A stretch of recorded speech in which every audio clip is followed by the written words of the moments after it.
Well, hello there, everybody. It's me again, your friendly neighbourhood wooden potato. And today we're going to be doing a stream, which I wasn't really sure if I was going to be doing, which is why I started so early yesterday and went extra time. But I've decided that I do have the energy and the time to do today's stream, and cancelling it isn't going to be a good idea. So as always, we're going to be here on the Monday morning to cap out the long weekend with a fun little stream for everybody. And hopefully we all enjoy ourselves. We're going to be finishing the Halloween content, which I hope you're all happy to hear. While I was watching Stranger Things Season 2 last night, I was able to do a little bit of grind on, and in some of the other interim hours I've managed to do a bit more grind on. So I've now managed to kill all of Palawa Joker's minions, I've managed to carve all of the pumpkins, and I've even managed to kill all of the bosses in the labyrinth, as I mindlessly ran around on a dagger war on Tempest for a long time. So with all of that said, I think we can have a very fun stream today, and we're 28 minutes early, which is not entirely to be expected, but that's fine. I think it's a lot better than now many hours early yesterday. And well, we're unadvertised, but we'll have some funsies. We're going to learn a little bit more about the Mad King Thorn and some of the new juicy lore that the developers released. We're also going to do some giveaways. At the very least, we're going to do some giveaways for people using voice channels in Discord. And we're going to do a bit of an update on the guild. And I legitimately think I'm now exhausted on things to talk about. So, I'm going to go get some coffee, listen to some more Ben Howard. The song Promise would be a good start as a recommendation to you guys. And enjoy the cheeky little intro. It won't be very long until I'm back. Maybe consider getting a beverage of the warm variety for yourselves. See you guys very soon.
Alright, hello everybody. Hello, welcome. I had to scramble to turn off the music there, so that I don't keep accidentally playing it to you. WP is a 2017 era Twitch chav confirmed. Are chavs still a thing, by the way? Yeah, I think people still use the word chav, don't they? I've never really thought of myself as much of a chav. Chav is if people don't know, it's kind of it's a pejorative term to describe someone of low income and particularly aggressive, basically like a thug. Basically, yeah, just like a thuggish dickhead, basically. And it's, I don't actually know where the word chav comes from. It's a backronym. So people will say that it means it means council house and violent, or council housing and violent, as in you live in, you know, shit house and you're a violent person, basically. But that's a backronym. Chav appeared before that, and I don't actually know why it was originally a thing. I don't know where it comes from. It's kind of a UK term. I've heard Americans say it's the equivalent of redneck. I don't really think that's true. Chavs are scary to me. Chavs scare me. I'm like the little nerd that runs away from them. So I wouldn't really qualify myself as one. I feel like I missed something when the first thing I see is WP saying sneering, arrogant pretension. Yeah, because I typed "it's your boy" in chat and someone said, "Do you think you do that too much? Isn't that pretentious?" And I said, yes, it is pretentious. It's sneering, arrogant pretension. It is, really. I don't think I do it too much, though. I don't think I joke too often. I think I'm too concerned with myself. That's probably true. And all the little jokes and jabs at that kind of stuff is probably some insecurity on display. But aside from that, I don't think it's particularly harmful or a big problem. Rednecks are not scary. Look, violent people are scary. I'm not, I'm not gonna run away from that. I do not do well with confrontation. I do not do well with physical confrontation. And I will not be scared to admit I'm a little, little coward. Not a redneck. They do have a similar word, but I can't remember what it is, though. Yeah, I've never really found that a very good equivalent. Anyway, weird conversation to start off with. Hope everybody's doing good. So, yeah, yesterday I wasn't quite sure if I was going to do this. It might mean that today's a little bit shorter, I don't know. But what we're going to do is change our face cam, because we haven't done that for a while. I feel bad, man. I'm not changing it enough, and we're not really getting the fan cams coming in. And should I go back to one of my... I'm going to go back to an old favourite. So, long-time watchers of the stream will anticipate what is a favorite camera of mine. In fact, I'm going to ask chat, what if I'm going to pick a favorite cam, what do you expect me to pick here? Because there's two that I'm in love with that I made, so it's incredibly what's the word, I'm upping myself, but they're both made by me. No, not the Hitler one. We have a Hitler one? Do we have a Hitler one? MMO Shards. Thanks, dudes. 9 months in a row. It's good to see you earlier, by the way. Rednecks are scary. You look at them in the eye and say hello with a northern US accent next to their gun case. I mean, I think it's pretty easy for us to be little nerdlinger losers that sit in our computer chairs behind a computer screen and act like big men. But I would anticipate the majority of people that are acting as such probably aren't in the real world. Nobody knows. I'm ashamed of you all. Or maybe I've just burned everyone who watched the early streams. There you go. Corey says it. Yeah, the one with the OO face. Well described, Corey. So Corey's talking about that. Look at how good that potato cam is. That is an amazing potato cam. Or the lady potato. Well, lady potato, I don't know what one the lady potato is. But this is a great cam. I'm a huge fan of this one. I think it's brilliant. The other one that I really, really, really like is this one. I also find that guy amazing, the grumpy potato. I think he's brilliant. And then there's some like really rare ones I barely ever use. This guy's also in the same vein. Basically, if it looks like a toddler did it, I like it. And a toddler didn't do these. I did these as a mid-20-something man. What's going on in the background on the screen? Which one? They're all games from my past, so they'll all be relevant to me somehow. In fact, I think one is a trailer for a game that was upcoming at the time that I've since played. I like the ones with that angle because the shaking make them look impatient about doing something. I like this guy's tiny little eyes. He's like an overweight businessman to me. But yeah. So anyway, which of the three should we pick of the grotesque ones? I mean, there's the dog cam as well. That one's always a fan favorite, right? For Twitch. Twitch always likes the doggo cam. Ugh, I just said doggo. Mario in the background. Yeah, that was Mario 64. Is that the closest approximation of your face in real life? Absolutely.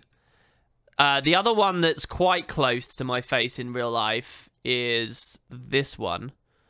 Right there. There you go. So if you imagine a middle ground between those two, I think we're somewhere close. You might also want to throw in, for good measure, a little bit of this dude. Right there. And yeah. Oh my god, look at that. That's Lucky's story back there. That's crazy to look at. That was such a cool game, though. Man, I should get my Rift out. Oh, and Liz is on one of the screens on that one as well. Overweight businessman. Is a baked potato cam allowed? Yeah, man. We've had one of them was basically being fried up. Yeah, we've had lots of ones like that. It's not bad. Oh my god, we had a freaking donation. I'm not even into the game yet, my son. What is this? Let me load it up, dude. Jarvanius. Yesterday you went early. Did not promote your stream. I didn't go early yesterday. We went for like 3 hours yesterday. Didn't promote it and still... Oh, you mean I started early, so no one knew how to tune in. Yeah, and we got a few people. Yeah, thank you very much, man. That's really nice. Why do I get €5 for that? That's so nice of you. Thank you. But yeah, it was all right. This one's unadvertised as well. I don't know what it is. I'm not feeling up to advertising the streams lately. Crepey French vampire potato. All right, you're right. We won't do the vampire potato. Let's go do one of the bigger. I mean, this one is just awful. This one's like bad, but it's not even good bad. It's just bad. I mean, I don't even know what to say about this one. I'm fairly ashamed of this one. It just looks gross and ugly and just... Ugh. I think I've maybe done one stream with this one ever. All right, we'll leave this one. We'll leave this one. So there we go. Anyway, so yeah, as if you guys missed the horrible, weird ASMR start thing, I have all the Halloween grind and stuff done, so we can get in there and we can finish that quest today. I suppose I've got some other minor stories of things that have been going on as well, but we'll try out. I'll scare away the customers, will I? Well, we shall see. Turtle Emoji says, I remember that. Really? You remember this? I don't remember ever using this. I know I will have, because I know I went through the list of all of them. So I know that it's been on at least one stream, but I have no memory of ever going back to it or using it. So I think that it's probably worthwhile to say it's been up there for like 1 week, and that's it. Demos raid stream. Why would I want to do Demos raid stream? I'll scare away the customers, says you and all. Yeah. I messaged you on Reddit earlier, by the way. I don't know whether you got it or not. Draw over it with some additional features. Deadly Secrets. Listen, man. Listen. Deadly Secrets. All right. I made these when I started streaming, which was now... it was 2 years ago now. All right. I do not have that potato anymore. I hate to break the illusion, but that room you're looking at there, I don't even live there anymore. All right. It's not replicatable. I mean, I'd have to do it on Photoshop or something. Yeah, I do apologize, but the real world rarely works how you think it does. This is not a live feed of my room right now. Yeah, so how's everyone else's day been going just before? I mean, we're going to do EU as well today because we did a few, like 3 NAs in a row, so we'll do EU today. I've already swapped and everything. Ben Lubar says, I mean, you have a room and you have a potato. What does that mean? I know, immersion ruined. I'm sorry, guys. All right, well, let's go in while people give me their stories. Royal says, I finally got the Griffin yesterday. Congratulations, Royal. To the holodeck. Beam you up. It's weird, because I watched an interview with Colm Meaney earlier, where there's this amazing webcomic. I don't know if you guys know about it. It's called Chief O'Brien at Work, where it just shows how miserable and boring and pointless and crap his job is in the transporter room while he works on the Enterprise before he goes off to Deep Space Nine and stuff. I don't know if Julian's in it. I don't know if he ever goes to Deep Space Nine in that comic book series. Anyway, it's a fan-made thing, but it's really good. And someone showed it to Colm and made him sign it. But yeah, I watched this into it's weird because I'm not much of a Trekkie. I'm not much of a Star Trek nerd. I'm not much, I'm not a very good nerd, really. I'm not. And I'm only recently getting into all that sort of stuff. Somebody asked me on yesterday's stream as well if I watched Discovery yet or not, and I haven't. But I'm into that side of stuff at least now. And I watched this convention of I think it was like a German guy asking the question. And it's crazy. It's crazy to see a Star Trek convention. Let's leave it there. And seeing Colm have to answer people years later. I don't think he remembered the name of his character's wife on stage anymore, which is Keiko, by the way. Nerd creds, hype. Oh, Keiko O'Brien, I know that. And she's a bit unlikable, really. But hey, that's 90s depiction of a wife, in my opinion. You wasn't a Trekkie until the new show, really? I saw a thing as well. People were complaining about Discovery because people were saying that press for Discovery has been awful. All these people are like, wow, this is the first Star Trek captain without morals, and this is the first, female captain, and this is the first fully serialized series. It's just, all bullshit. Basically, the last 4 seasons, at least, I would say 5, of Deep Space Nine were heavily serialized. Yeah, they had, filler arcs, but they all flowed into one another. And I guess Janeway doesn't exist, and I guess Cisco, who was completely unethical as a captain, none of that happened either, but so people are mad at that. But I haven't watched Discovery either, so we'll see. The new Netflix series is pretty fun, and you've never watched it before. Well, I'm glad. I remember the trailers really putting me off for Discovery. The trailers looked awful, truly terrible. So I mean, I didn't have high hopes, but the amazing thing about this as well, guys, is all the online communities really about Star Trek, okay? If you think about the golden era of Star Trek, when it had, multiple shows going on and a movie franchise at once, we're talking about the late 90s, mid to late 90s, okay? No, sorry, we're talking about the early 90s. We're talking about the early 90s.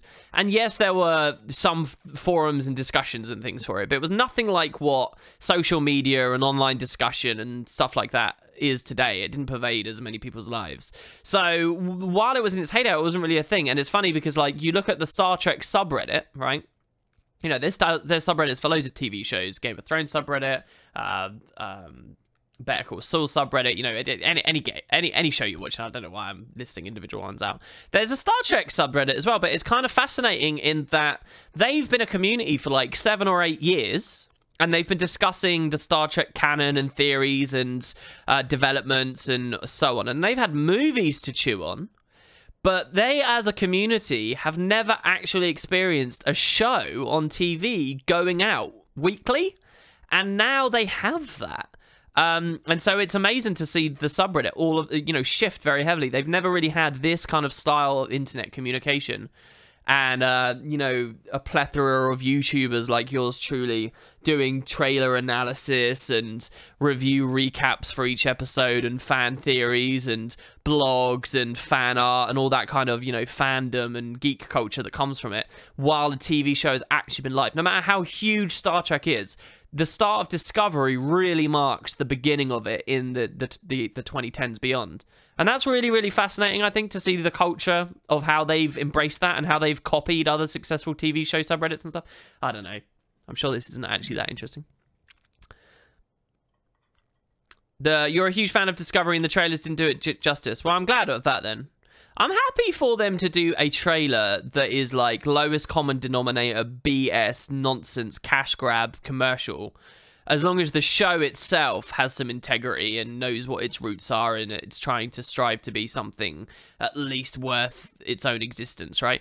I don't care if the trailers are all marketed to pull in tons of people and they're a little bit offbeat in that way. Rather that than the trailers make out it's something more than it is. Let's talk about video games for a second. Shit, what's it called? It's not Dying Light. Was it Dead Island? Christ, it wasn't Dead Island, was it? I think it was Dead Island that had that famously really powerful, emotional, moving trailer that suggested the game was gonna turn the zombie zombie genre, right, on its head and like really try and do something powerful and meaningful with zombie subject material. Its trailers hinted at that, and then when it came out, it was just like another kind of open worldy hack and slashy zombie game, and good in its own right, but nothing like what the trailer represented. Yeah, so like you know, that's the opposite, I guess, of what Star Trek did. Star Trek Discovery didn't try to look artistic. It was full of lens flare and Michael Bay explosions and just bullcrap, basically, and uninspired nonsense, but pandered to the lowest common denominator and hopefully brought in a lot of people, when the show itself actually hopefully has a bit of integrity. People are taking it seriously, and I don't know whether that's just because it's the part of a long, well-established franchise or whether it actually has some merit. The Dead Island 2? I don't think it was Dead Island 2. I think it was just Dead Island, wasn't it? That did it? Yeah, the reverse things in the building and the little girl that had been attacked or whatever in the family. It was nice to see you, Hazard Son. Sorry that I'm streaming so late.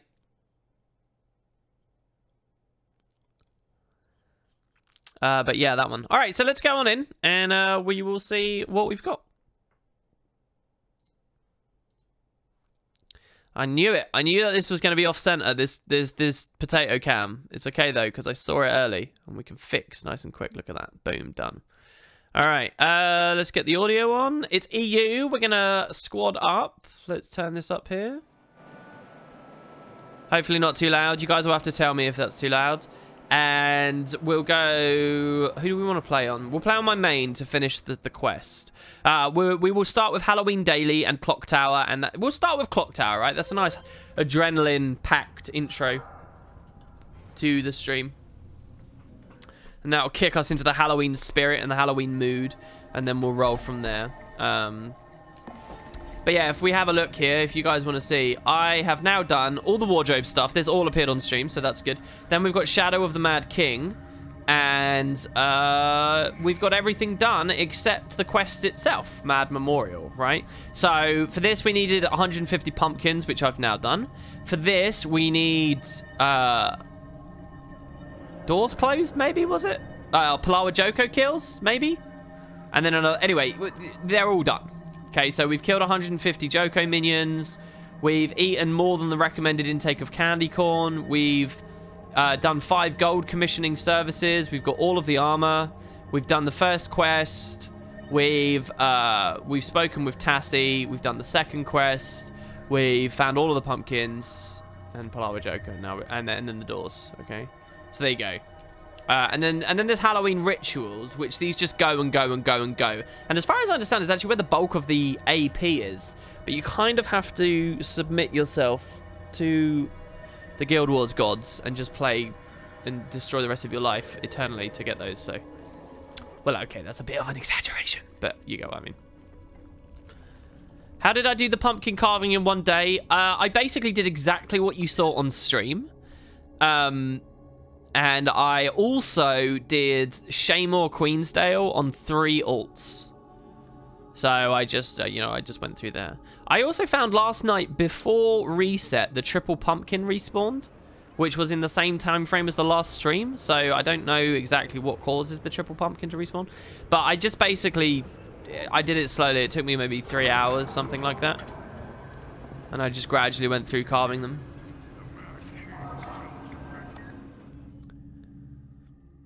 And yeah, sorry, yeah, you switch characters and switch instances in the labyrinth. All that stuff counts.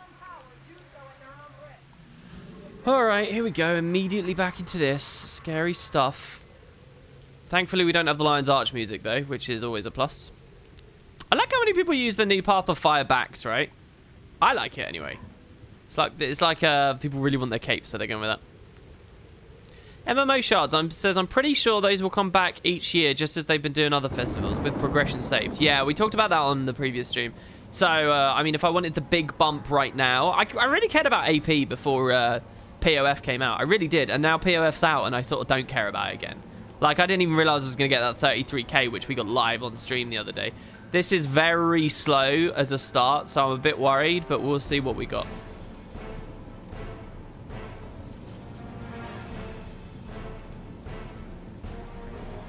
We're going to fail. It's going to be in a second on this next jump here. Alright, we've beaten the really tough timer with the clock there. So now all we have to do is chill. I actually got that chest this time too, which is nice. Oh, I thought that was the fall for a second there. I was ready to jump down. That would have been so bad. The jump down's here, right? Yeah.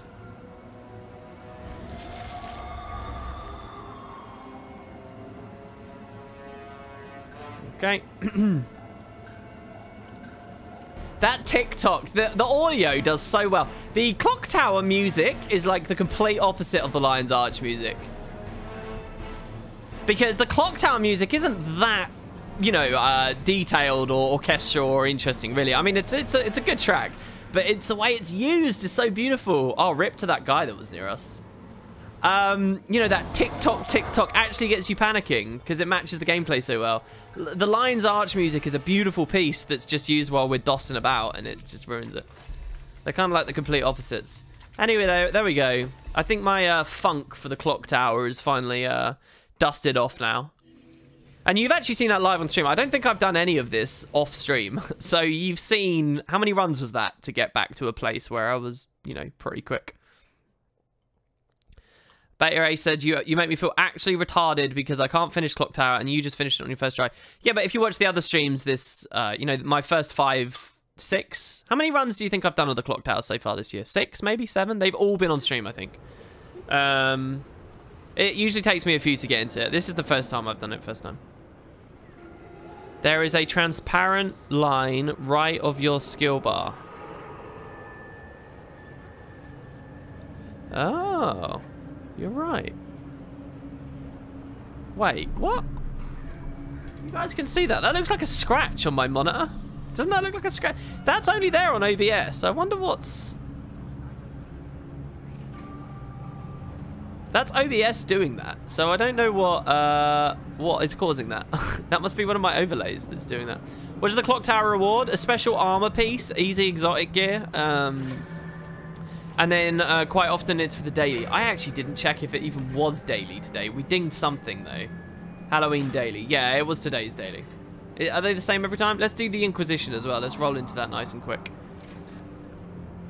And the more times you do the Clock Tower, you can keep bumping up an achievement that repeatedly goes, and you can get more and more AP. So that's a pretty big component of it as well.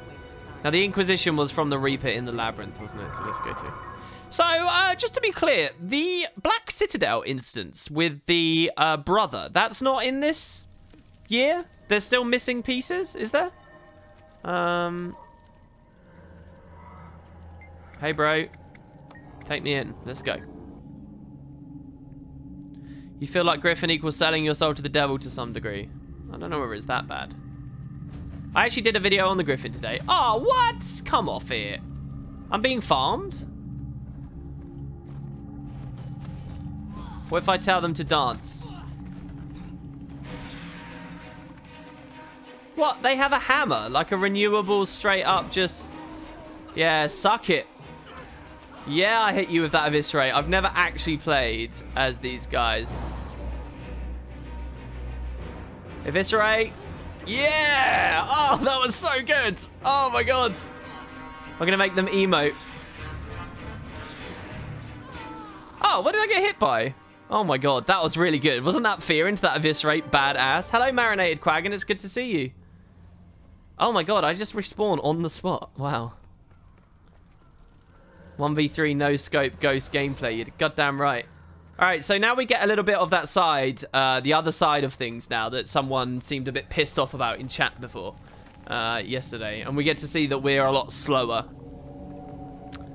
Have I done the rifle thing? No, I only just loaded in. If you copy paste it, we will do the rifle thing today. I'd love to do that. If you what?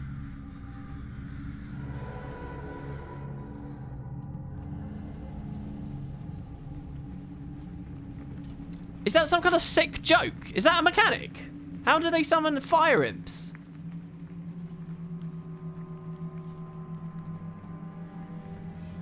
Yes, the Black Citadel dungeon is missing, and the PvP thing from 2012. But we did get some new stuff. 3 new armors, Return of the Quest, and new bits added to it. Yeah, the race in the lab. I agree, they did add some stuff. I would really, really, really like the other things to come in again, though. This is from treasure hunting, is it? Looks like they're going to mess me up. Well, there you go. It's the round's over anyway. All right, we will do another round, even though that finished our daily, because I would love to do the rifle thing. It just depends on marinated quag and getting the response in time. And we'll see whether we can do it. If you give the NPCs enough items, they summon the imps. I see.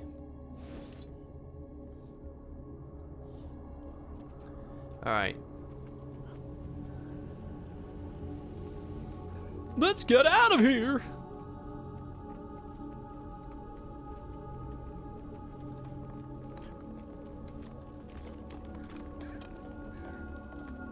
Ready?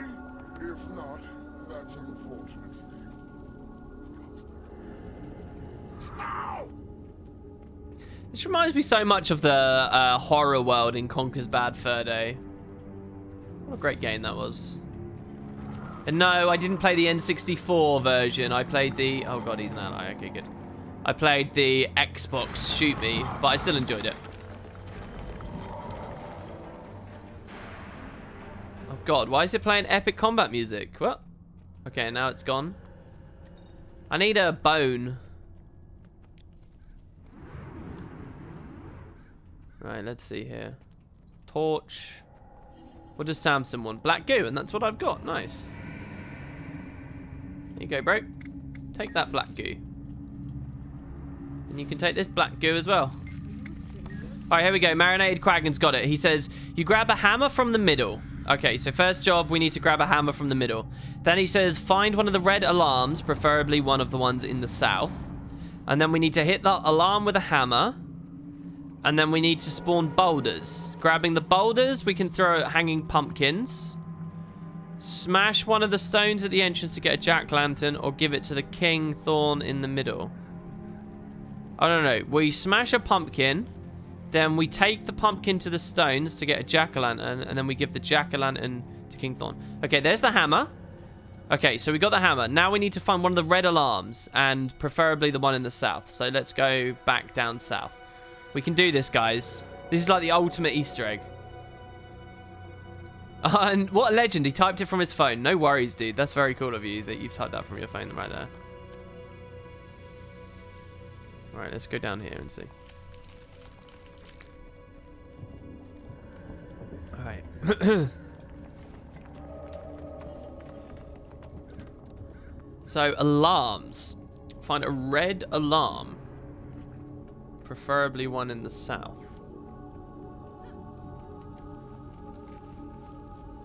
What might a red alarm look like?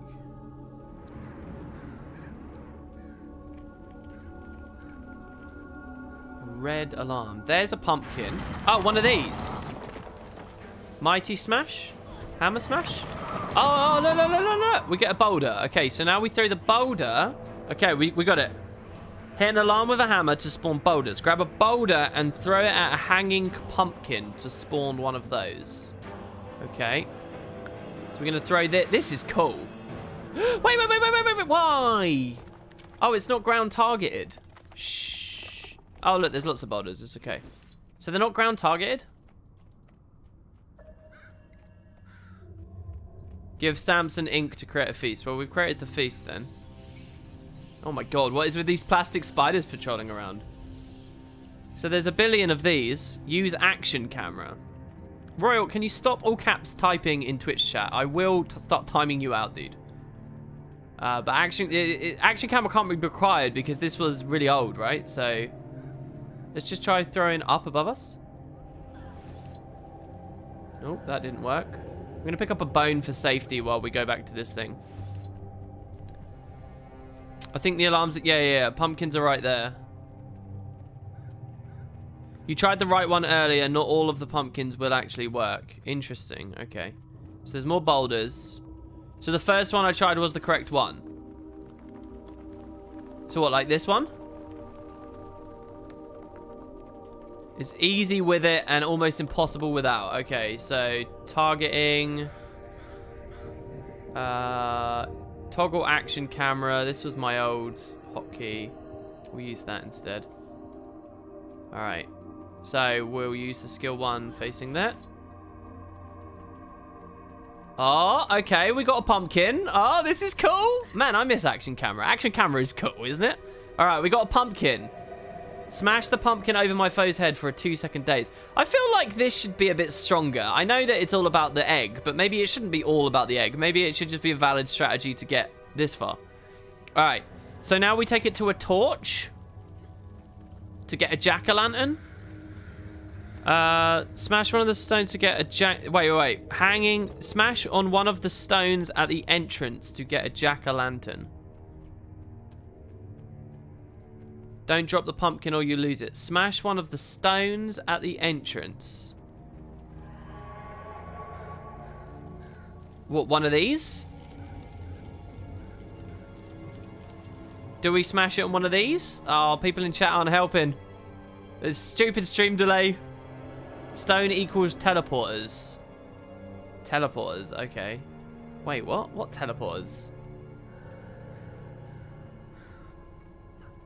I'm not sure these descriptions have been good enough, guys, for my puny brain.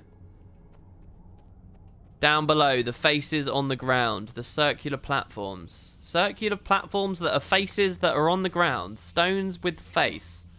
I don't remember. Oh, those. Right? Like this? Oh, it's totally a face on the ground. This is a circular stone platform that's a face on the ground. No, come on, bro. Please. Please, for the love of God. All right. I'm going to take the advice of the guy from yesterday. Oh, my God. He actually bailed. What a loser. Is that a bad guy as well? No, it's not. All right, here we go. All right, we got it. Oh, no, it's over. Wait, whoa, but we got the jack-o'-lantern. All right, look, we know, though, quicker now. We'll get it next time. We actually got an AP for that as well, an achievement for that. That's funny. All right, here we go. We'll go again. By the way, anybody who plays on EU, you can come join in on this if you'd like. All right, we'll do this nice and quick this time. All right, good, good, good. I thought I was going to be a baddie. Man, those stones with the faces, they were really interesting. Give me some flashbacks right there. All right, let's get going.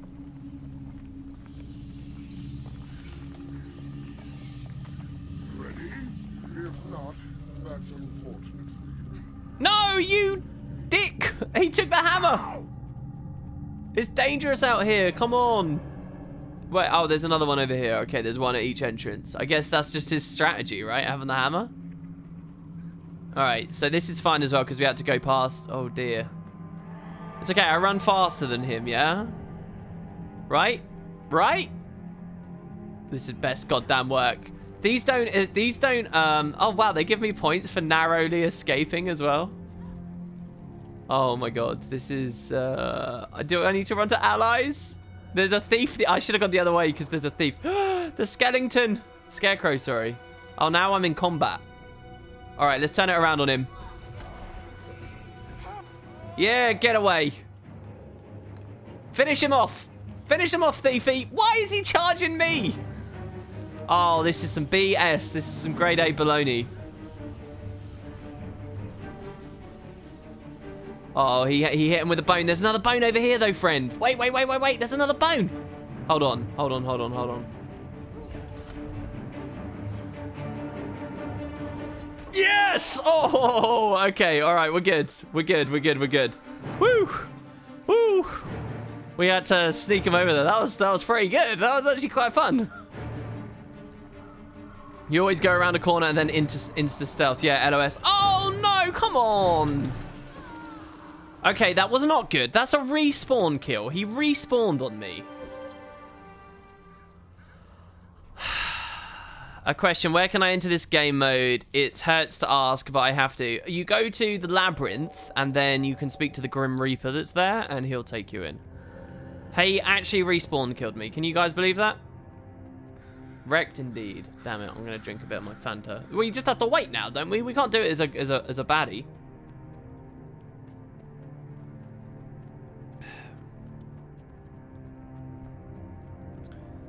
Man. Maybe we can go kill some people. Looks like I have more than a couple of AFK teammates up there as well. I can see a guildie over there. Do you think that that's a sign that he's on the other team and this is like a cheat? I can cheat my way into fighting him. Oh, so the ghosts can take these as well. Oh my god, a bone gives me a different thing. What? I can get traps? Bury a... Guild Wars is truly a brilliant platform for extending on gameplay mechanics and things. Like, just the environmental weapon thing and how a lot of the combat and stuff works. You can really tell from this early stuff. There were so many different ways to take this game. This is really, really interesting. Build a bone. Build a bone. Bury a bone. Build a bone. You know what I'm saying, ladies? Bury a bone, bonding you to the location. When a villager triggers it, you will be teleported back. So this is like Shadow Trap. Does that, is it permanent? Does it LOS? Do I fail, you know? Oh, so teleporters. It's because when I'm on this team, I can use these to literally teleport around.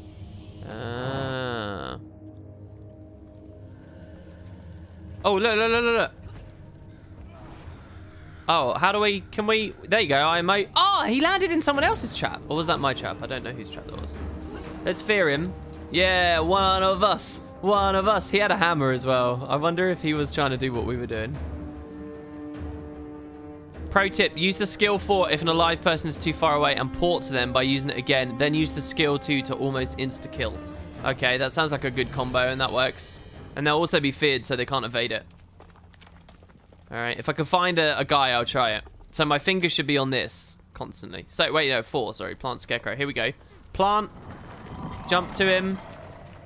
Oh, he's at... Oh, no, look, he's stealth. Here, look, we can attack him. I know that I'm hitting him because I'm in combat. There he is. Yeah, baby. Yeah. Can I eviscerate to keep close? Oh, it's not quite enough, is it? I can tell him... Look, I'm telling him to shrug. And if he doesn't shrug... He's screwed. In 8 seconds, I can blink to him again. God, he's so fast. There you go. He's shrugging. Eviscerate. Yes! Oh, the huntee becomes the hunter. Hunted. You get what I'm saying. Best way to kill is 4-4-2-3-1-1. If he shrugs, you get a pumpkin to the face. Really? Oh, look, there's another guy to kill. Ooh. Can't we just fear him off?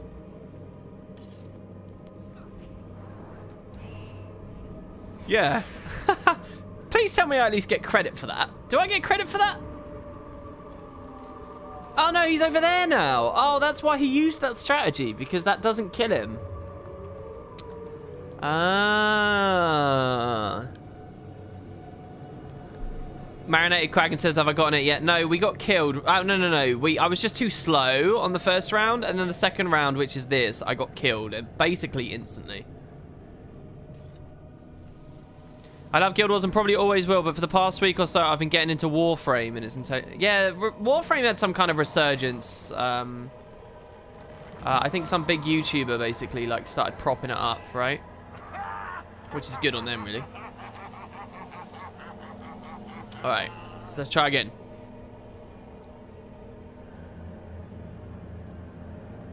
Is this Dead by Daylight Guild Wars 2 version? I'm not quite sure how Dead by Daylight works. So if someone's hiding on the edge like that, I need to not fear. Man, imagine if that you were going for the Eviscerate and then they stealth in the middle, thus de-targeting you when you go off the edge. If Guild Wars 2 had instances raids like WoW, it would be easily more popular in your opinion. Well, what does that mean though? They do have raids. They do have instances. What's the difference between WoWs and Guild Wars? And I'm not saying that there is no difference. I'm asking you to elaborate though, because that's the actual discussion. What you just said is sort of meaningless. It's always been very popular. All right, fair enough. All right, so unfortunately, this ranger spawned right at the hammer that I wanted, and he's ran off with it instantly. So we have to find a different one now. I don't know how did he manipulate it to spawn at the perfect place? And now he's at the trap. I think he might be watching the stream and doing it before us, which is a shame. So we won't be able to show it off in this round either. Unless the Mad King just gives it to anyone and everyone. I don't know. Oh, come off it. Are you serious? Really? What do I do? I evaded the... Oh, I evaded the fear, but I didn't evade the, eviscerate. What does he want me to do? Ponder. Which one's ponder? That one. Oh, that was cool. Oh, no. I messed up big time. Come on! This is bullshit. I'm not streaming this. I'm not doing this again. If I'm deliberately getting hunted...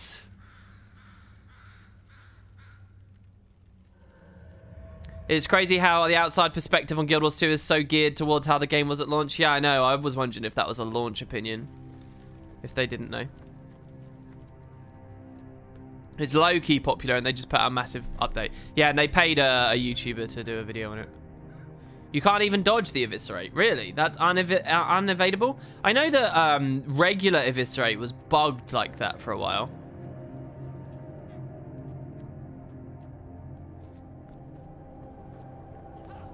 Alright, so it doesn't matter if someone else gets there first. It only matters in terms of them stealing our shit. Do you know what? I've just realized the other guy stole the hammer and went immediately to the alarm and triggered it and did it. I could have just followed him after identifying that, and I could have stolen a boulder because it spawns multiple boulders when the hammer strikes. So I didn't need to go hunting for my own and thus then run into a dude that killed me straight away. So I guess that... next time, if someone else nicks the hammer super quick again, I'll just follow them. The chance of you being Hunter is pretty low. You need to randomly get into the same game, same team, and find you while watching it. I don't know. Lots of people have said that they've managed to get in. This team's not very big, so we can't see everyone in it yet. Last WoW expansion had 5 dungeons, 1 for each zone. Every expansion with story, lore, and connected zone. POF had 0 5-man content. Do you see how this looks from the perspective of someone trying to decide which MMO you play? Yeah, I think that Path of Fire should have waited for a wing to be ready and a fractal to be ready. Or the alternative, which I would also... Oh, this guy, sorry. Sorry, yeah, I'll kill you, bro. My bad.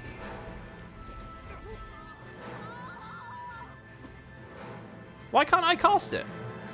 Oh, is it because I'm knocked down for about 1,000,000 years?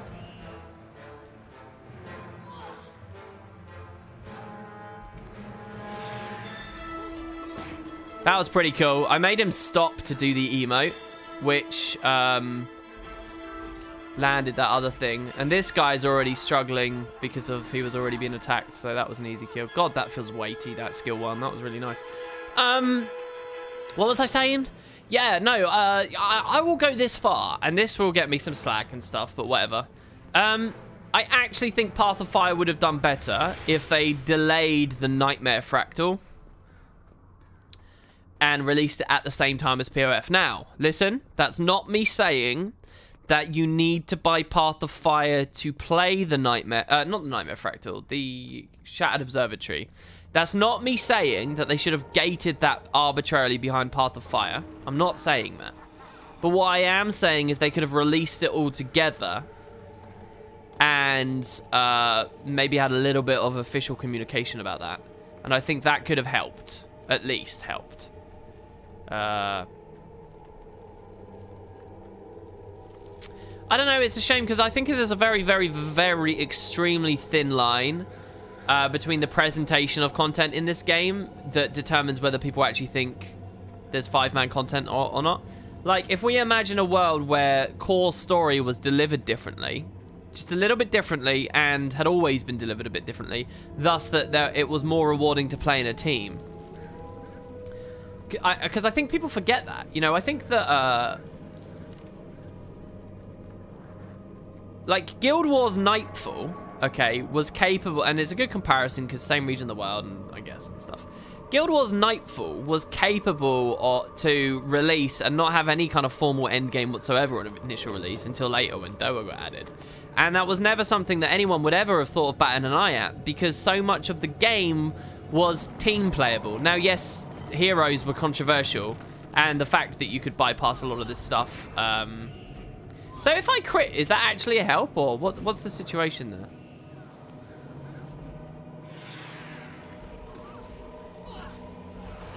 Damn, I missed. Man, What's this Ripper? What is that?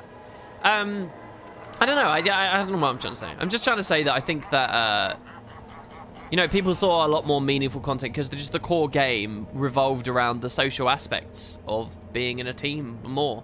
And this game's been so solo focused that it, even though there's, you know, basically what I'm trying to say is every personal story instance in Guild Wars 2 is a candidate for 5-man content. Every single story step you do is a candidate for 5-man content. Every second of your time in the open world is not just a candidate for 5-man content, which it is, but it's also a candidate for you know, 10-man and 20-man and so on and so on and so on. I'm not saying that that's particularly meaningful, especially when it comes to the open world.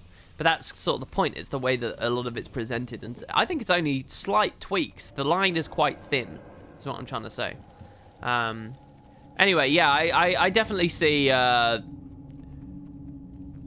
when people say, oh, I'm not getting Path of Fire because it has no endgame content, or it has no raids, or it has no fractals, and it has no PvP, and it has no wellness as well. When I see people say that, I do believe that comes from a place of ignorance. But... I don't also blame them for having that ignorance. I do think that's on Guild Wars for the way it packages and presents itself. So, you know, that's not a judgment pass on those people for being ignorant in that capacity. There are reasons for it.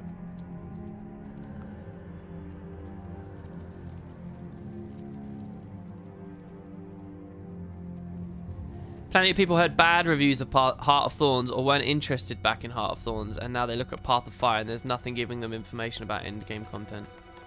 Yeah, I mean, it really has to be on a plate, right? Like, okay, so we've got the hammer. Here we go. This guy's called... What does it mean when someone's a treasure hunter? What does that mean? Is that good or bad? Is that them participating in what we're doing or no? Where's the alarm? I need to find one. Here? Wasn't there one here? Do they spawn randomly, perhaps? I mean, it strikes me I've got to be quite quick about all this.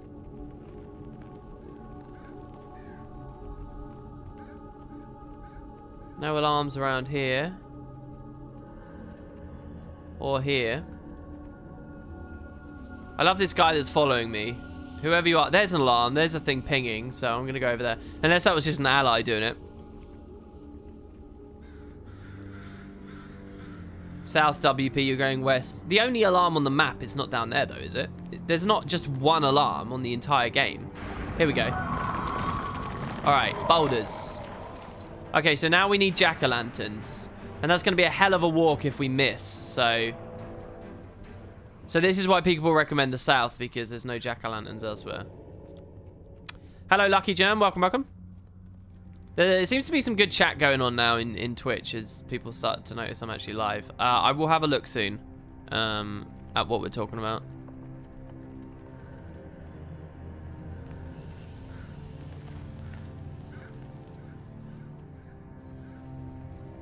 You know, and I also think, you know, there's another side to this as well, and it's an ArenaNet defense, so forgive me on this. But I wonder if they didn't anticipate this kind of, oh, it's got no end game. Because a lot of what Path of Fire they were hoping to do was capture people who haven't played since HOT or before. And let's just be clear. If the last thing you did was Living World Season 2, you have never touched a raid or any of the fractals under their current format, which is completely different to what it used to be, right? Let's just be clear about that. So I think that, you know, if I was ArenaNet, I'd look at that and I'd think, okay, maybe it's not so bad because they got all that other stuff to play. You know, whether it's new or not is kind of arbitrary. I think someone already hit that and already took a pumpkin from it. Oh my god, this guy took a boulder and everything. Dude, you're like such a boss. That's ridiculous. All right, let's try this one. Eureka. Oh, there we go. Oh my god, this guy that's been running around with us. It's the dude that killed us on the other round as well, I think. Hold on. It is the guy that sniped us before. You know, like, is it new or not? It's kind of arbitrary from the perspective of most new people or returning people. And so I think that, you know, maybe they anticipated people would think of it that way, and unfortunately they don't. All right, okay, now we smash this on this. I feel like I've missed a step. No, I haven't. Alright, cool. And I see what they're doing there. They're making us put it on one of the teleporters, because the teleporters are... Oh, he said I didn't kill you. Sorry, KH Woat. I guess it wasn't him. I think it was someone else beginning with K. Alright, now we're going to go to the center. Isn't that where all the ghosts spawn? Oh, God. Mad King Thorn. Okay, he ran off. Oh, my God. He's right there. Hello, Thorn. Here, look, I got a jack-o'-lantern. Oh, he doesn't have any dialogue. Oh, look, here we go. Blunderbuss. Fire a cloud of shrapnel that causes more damage the closer you are. Oh, he's invulnerable. Oh, my God, you only get 1 ammo? Oh, what? And now I can just punch them. I can rifle butt them away. KH Woat, he's a good guy. Oh, he's invulnerable as well. I evaded the fear. I don't know whether he knows I'm here.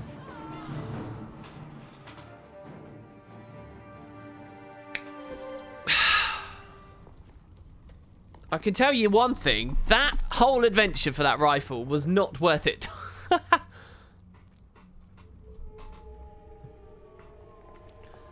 Find a feast to get more ammo. Rip. Oh, feasts replenish ammo, do they? That's interesting. I kind of disagree with WoW raids feeling more epic than Guild Wars 2 raids. Alright, there we go. So anyway, Marinated Quaggan, thanks for the MVP guide there. Thanks for the escort to KH Woat as well. You were a legend. And, yeah, that was pretty good. Alright, let's see here. Welcome, Anvey. Luna, so Luna's argument is this, that WoW makes raids epic.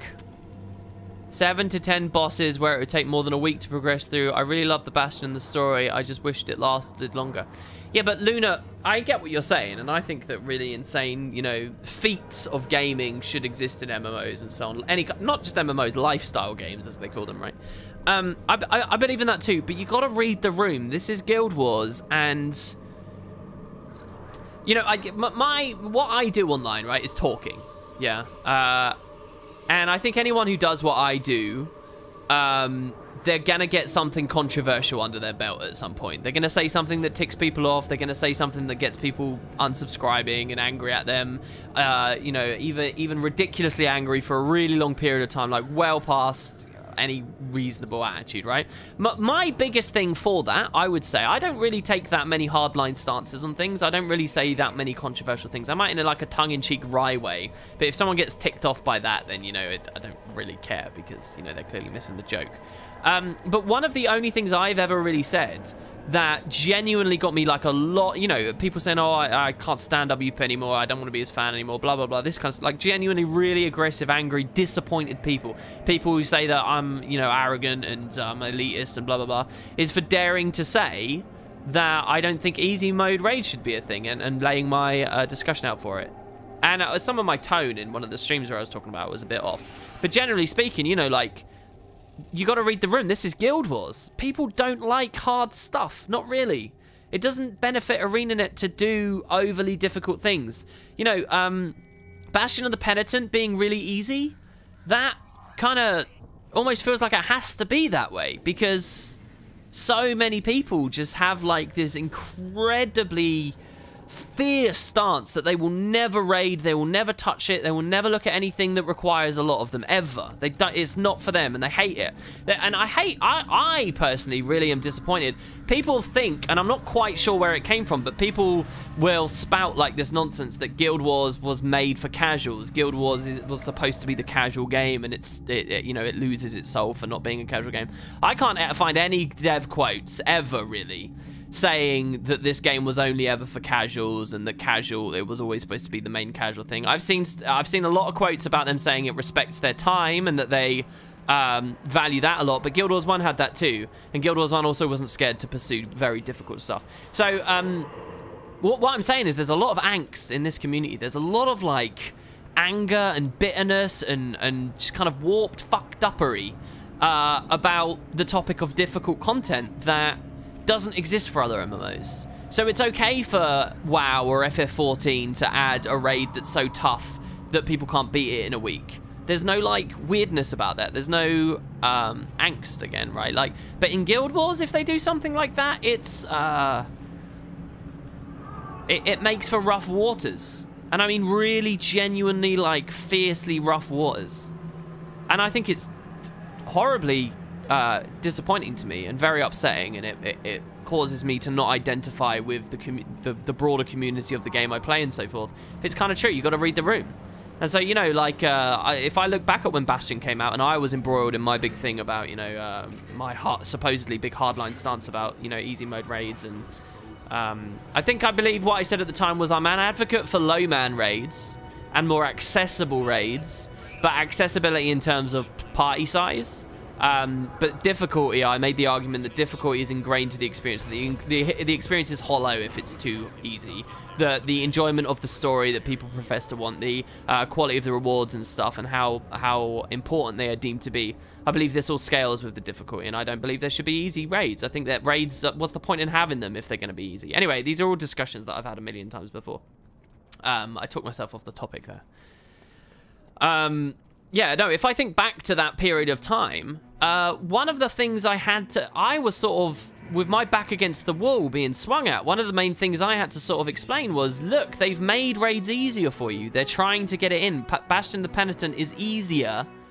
They're trying to make it more accessible through making it easier. It's not something I agree with, but they're already doing that. You know, there are modes to this, and it got easier with Bastion. Now, it's since come to light from AMAs that they probably only had Bastion easier because they didn't have enough time on testing, which is something I'd also speculatively heard about as well. And then AMAs have sort of confirmed that a little bit further, that the testing was shit on Bastion, and that's why it was as easy as it was. But, you know, to finalize the point, I had to defend the existence of raids by resorting to say, look, they are easier, go try them. You know, I had to do that. And explain to people that difficulty is not a binary thing, which supposedly it is. You know, if the word raid is there, it means that it has to be X, Y, and Z. So yeah, I mean, I get what you mean. It would be cool to have a week-long difficult, you know, nobody clears it.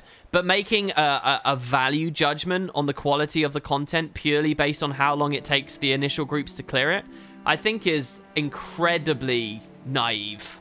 I think it's a really, really limited perspective, and I see it quite a lot. I don't really respect the viewpoint whatsoever. Because a lot of people don't realize that being a first-time clearer is a completely different experience to a clearer a year later when everyone knows all the strategies and how it's all done. Like, it's a completely different experience. There's a profound difference between something being on-farm from a broad community perspective versus an initial release. And so, like, oh, it took him a week. Is a raid more epic just because 3 years ago the initial group to beat it took 2 months to beat it instead of 2 weeks, instead of 2 days, instead of 1 day, instead of 6 hours? At the end of the day, it all becomes in the past at some point, and in that sense, it does become a binary situation. So I don't know whether it's really worth talking about too much, that initial clear time. You've also got to think about this. If 10% of Guild Wars players raid, maybe only 1% of those are actually in the first time clear. So what relevance is that to the rest of the game? You know, who the strategy finder outers are. And there's other arbitrary things in that as well, like the reason why people can be a lot slower to clear raids in other games, specifically when they're heavily bound to gear, and gear is hard to acquire, and certain gear is needed to pass certain checkpoints, and respawn time is handled differently, and monetary access to the content is a thing, and all this other stuff. That can all inflate initial clear times without having anything to do with the actual content itself, how cinematic the content is and how intense the content is. It's got nothing to do with it. They're just like arbitrary barriers that other MMOs can set up. And Guild Wars 2 has very few of those barriers because it tries to respect your time. And that can result in faster clear time. So, you know, like, to sum it all up and say, oh, WoW's raids are better because they are cleared. They take longer to get cleared. It's just like nonsense to me. It's like it doesn't even begin to discuss the full story, you know? Anyway. Luna said, I can understand. It's disappointing to me because I love the lore in this game. Maybe if they made the first 3 bosses easy out of the 7, I don't know. It'd be a long debate. It is a long debate. You're right about that. A debate I've had many times. Sondo 1001 says, I honestly dislike raiding and I feel like it brings a lot of anger to MMOs. What content would you have liked to see if raids were never implemented? More story instances, dungeons, something more?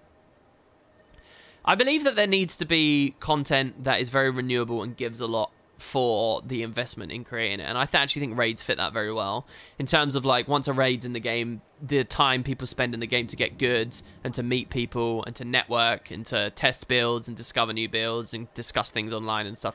I think that when you add all of that up, raiding is like really good value for money on as like a developer investment. And I think stuff like story is actually a terrible investment for money. I think new maps is terrible investment. We described this on a previous stream. You run through it like a sieve, like a sieve holds water. I believe in features like that. And Guild Wars doesn't do it very much. Does anyone have a good and relatively fast apple pie recipe? Yeah, you can go to... There's this shop called Iceland in the UK. I don't know if you've ever heard of it. It's a really interesting shop where the gimmick is they only sell frozen food. Now, would you believe it? If you go to the pastry, pie, confectionery, dessert section, you might just find a box that has what is essentially a pie in it. Now, the recipe is you're going to take that out and you're going to put it in the oven. And you're going to bake it at 180 for 20 minutes. You're going to pull that bad boy out. While it's cooling on a rack, you're going to boil some water. You're going to make yourself some sweet, sweet custard. And then you're going to go get a few scoops of Ben & Jerry's or something. Slap that all together. Beautiful. You've got the nice hot pie with the cold and custard with the cold ice cream. If you're not going to do it with apple pie, if you want something a bit more British, you could do it with, what's it called? Apple crumble, that's it, Jesus. Apple crumble, you could do it with apple crumble. There you go. It's the wooden potatoes apple crumble recipe. I agree with that comment, WP. I've stayed in Guild Wars too much longer because of raids, and I've made many more friends because of raids too. And it's not for everyone. I'm not saying it has to be everyone, but the snap judgments of the format because of the name irritate me. Because I know they wouldn't be there if it was called anything else. Let's see. 5-door events, eat 50 candy corn, complete the race. Yeah, let's just eat the candy corn. With double click fest 2K17.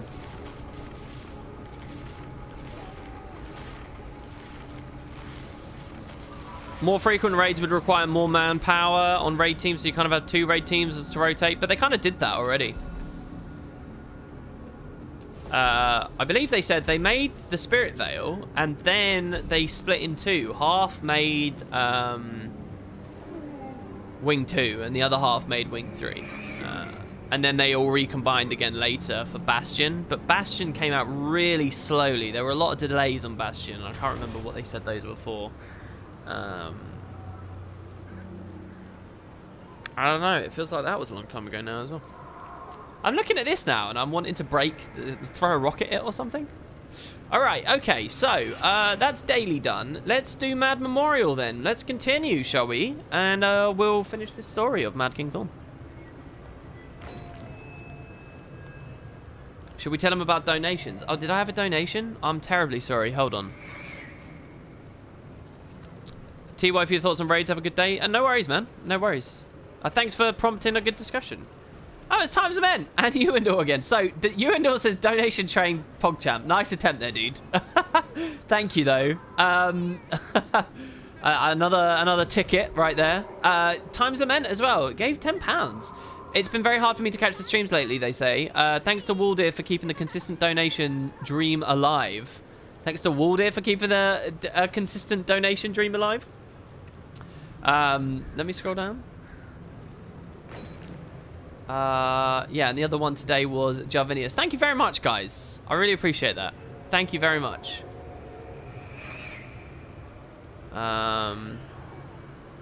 And apparently we had a host as well with 7 people. Siggy EMP. Siggy, I don't know who you are, but thank you very much. And if any of those 7 people are here in chat, I'd love to hear from them. Anyway, thanks very much, guys. Thank you. That's really nice. Do you think the low completion of raids by the player base is more responsible for the very slow more coming of wings?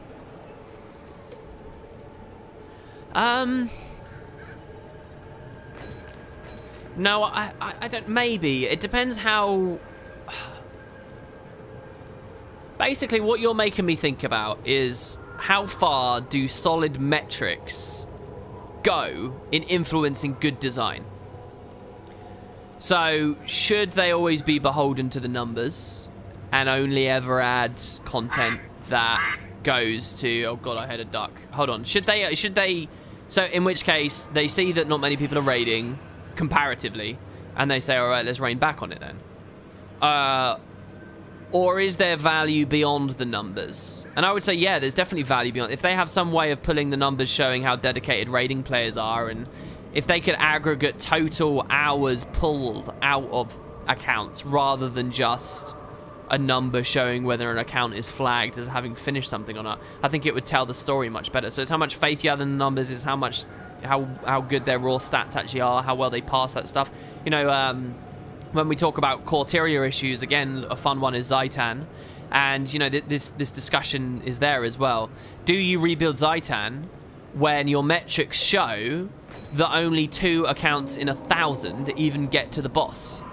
What's the point in rebuilding it if only 2 in 1,000 get to it?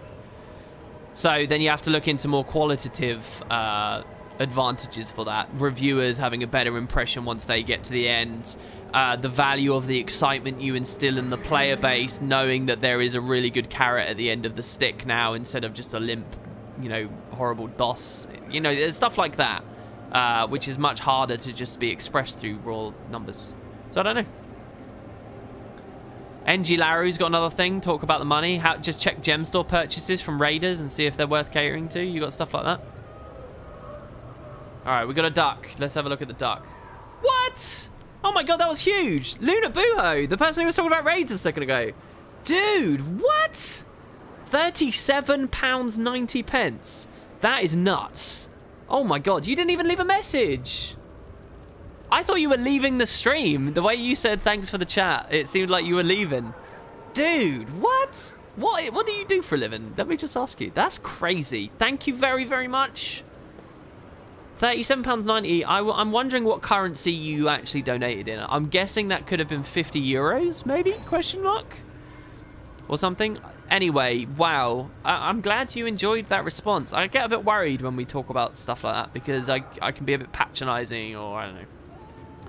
Or sound patronizing, or sound overly aggressive to people, you know. Anyway, wow, double pizza night, in theory, yeah. That's so nice of you. Thank you. Jesus. We have had quite a few donations today. It's weird, because this weekend's streams have felt very weird to me. In any case, that's awesome. Oh, it was $50 US. You said you've been following me on YouTube since the launch of Guild Wars 2. Well, giving me that is obscene, and thank you very, very, very much. That's crazy. Thank you. Costage says, I'd always advocate for difficulty tiers, fractal style. Alright, well, let me shake this off. I want to actually play the game. I'm sorry to everyone who's not interested in me getting a lovely donation. Let's go now to the next location, which was in the Lion's Court, wasn't it, if I remember correctly? And we needed to carve the 150 pumpkins, which we're now ready to continue with. You mean the US dollar hasn't taken over the pound yet? No, we'll wait for more Brexit jitters for that to happen. It'll be good, though. I get paid mostly in US dollars, so the more my economy tanks, the more comparatively it feels okay. When I convert it all down. All right, Bruce the Herald over here. By far my favorite YouTuber. Well, thanks very much. I've got a video coming out on Griffin acquisition very soon that I recorded today, so hopefully there'll be something fun for you on the website too. Did I know I combine my mounts? I know what's happening here. Every time I bring this up, people like want to troll, basically. That's what's happening. One way to look at the UK's dwindling economy. I know, right? I'm such a patriot. Alright, the Mad King has returned from Lion's Arch. Beware, mortal, for his reach now extends past your hallowed eve. Can you tell me more about Mad King Thorn's rule over the Mad Realm? Here we go. So he's going to tell us. This was actually really interesting before.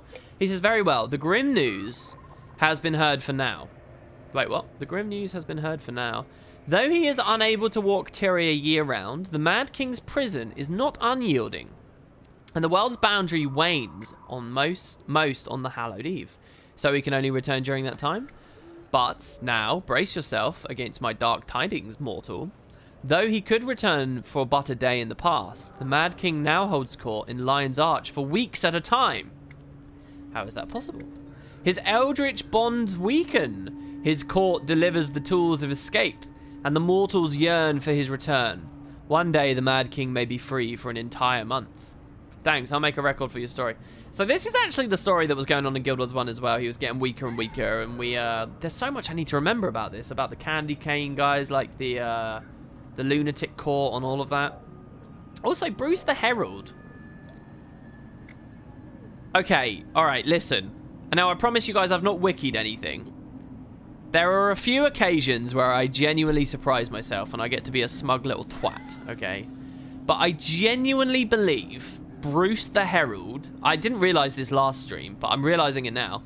This is a Guild Wars 1 character, and I'm 99.99999% certain he's in Lion's Arch and he's a Necrid Horseman. So I'm going to make a record of his story there, and I'm going to go to the Guild Wars 1 wiki now, and I'm going to confirm if I'm right or wrong. And hopefully I'm wrong, so I look like a dick and you can all laugh at me. And I'm not just arrogant for knowing this random bit of trivia. Bruce the Herald. He is! Oh, sorry, that was extremely shrill. He is the Herald of the Mad King. Bruce the Herald rides through towns to announce the coming of the Mad King to celebrate Halloween. He's in Lion's Arch and Camadan only during Halloween events. He would say, the Mad King comes, beware. The Mad King is coming. The Mad King is coming. The Mad King returns. On the hallowed eve he will appear. Prepare for the coming of the Mad King. He will rock your very world. Wow, what happened to your horse, bro? Why is this a Springer now? I don't believe it. So, hold on. Did he only just get added to Guild Wars 2? Or has he always been in Guild Wars 2 as a reference? It's just they put him on the Springer this year and gave him extra dialogue. So, let's do the Guild Wars 2 wiki. Bruce the Herald can be seen riding a Springer in Lion's Court. No, he was added this year, it seems. Looking at the history for the wiki page, anyway. The page has only existed since October 2017. Wow. Yeah, I'll pick up some nerd points for that. I'll pick just a couple. Check your donations, Flammerman. What is going on? Why? Oh, and another one. Oh, and a sub. So, Skillful Magallan, thank you very much. Good usage of your Twitch Prime there. Thanks, dude. Jarvani, I hope you enjoy your Twitch and stuff. Javanius, I heard donation train, question mark. Is this a train? And if having 500 views isn't good a reason to donate, calling me a boss during the Inquisition should be. If you were a boss in the Inquisition, dude, thank you so much. That's lovely. That's really sweet of you. Costage says, well, it's kind of fun that horses still existed in Tyria, at least during Edge of Destiny, as Logan, etc. saw horses through a surrogate on a field somewhere. Yeah, I've always liked the theory that field, though, was not continental Tyria, but really far away, or perhaps even somewhere else in the mists. But anyway, that's really nice. Guys, you're all being so generous. I think people are generous on Mondays. Is this because I totally gave the impression to everyone I wasn't going to stream today, and now here I am anyway? There's a Bruce Jr. in a lab who takes place in the race. Really? Wow, that's also very cool. Oh, this has been fun. My mood is quite high right now. Okay, here we go. So, Mad Memory 17. Rivalry. So, in which there is not room enough in all the worlds for 2 undying kings. So, this will be about Ewan, I guess. Not Ewan. The Bloody Prince.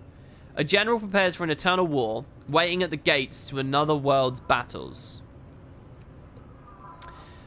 So I'm reading general, I'm reading another world's battles, I'm guessing world versus world, I'm seeing the word gate, and we know that there are surrogates, so I'm guessing it's... And I know that the other ones have been in Lion's Arch this year, so I'm guessing we're going over there.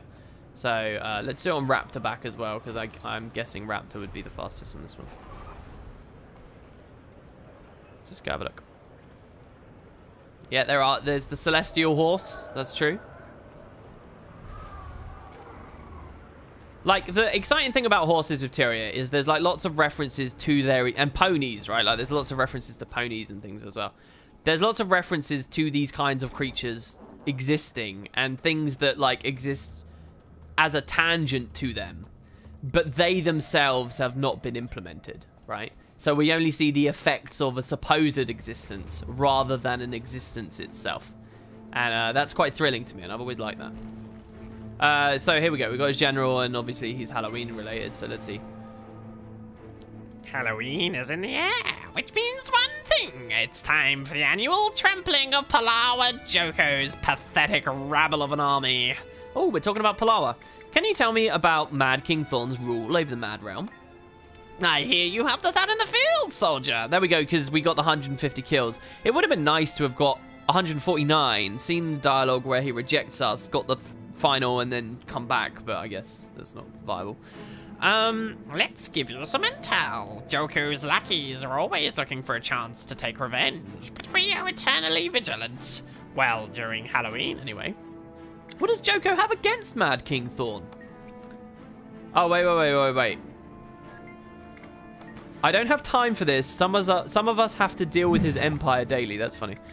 Oh, something about an old insult, rival kings in life warring in on death, or maybe the uncontested massacre of Joko's forces and his subsequent embarrassment at the Battle of Scarred Psyche, haha. Wow, okay, alright, lots of stuff here. First, something about an old insult. I believe in Guild Wars 1, they talk about this, and it's like a joke.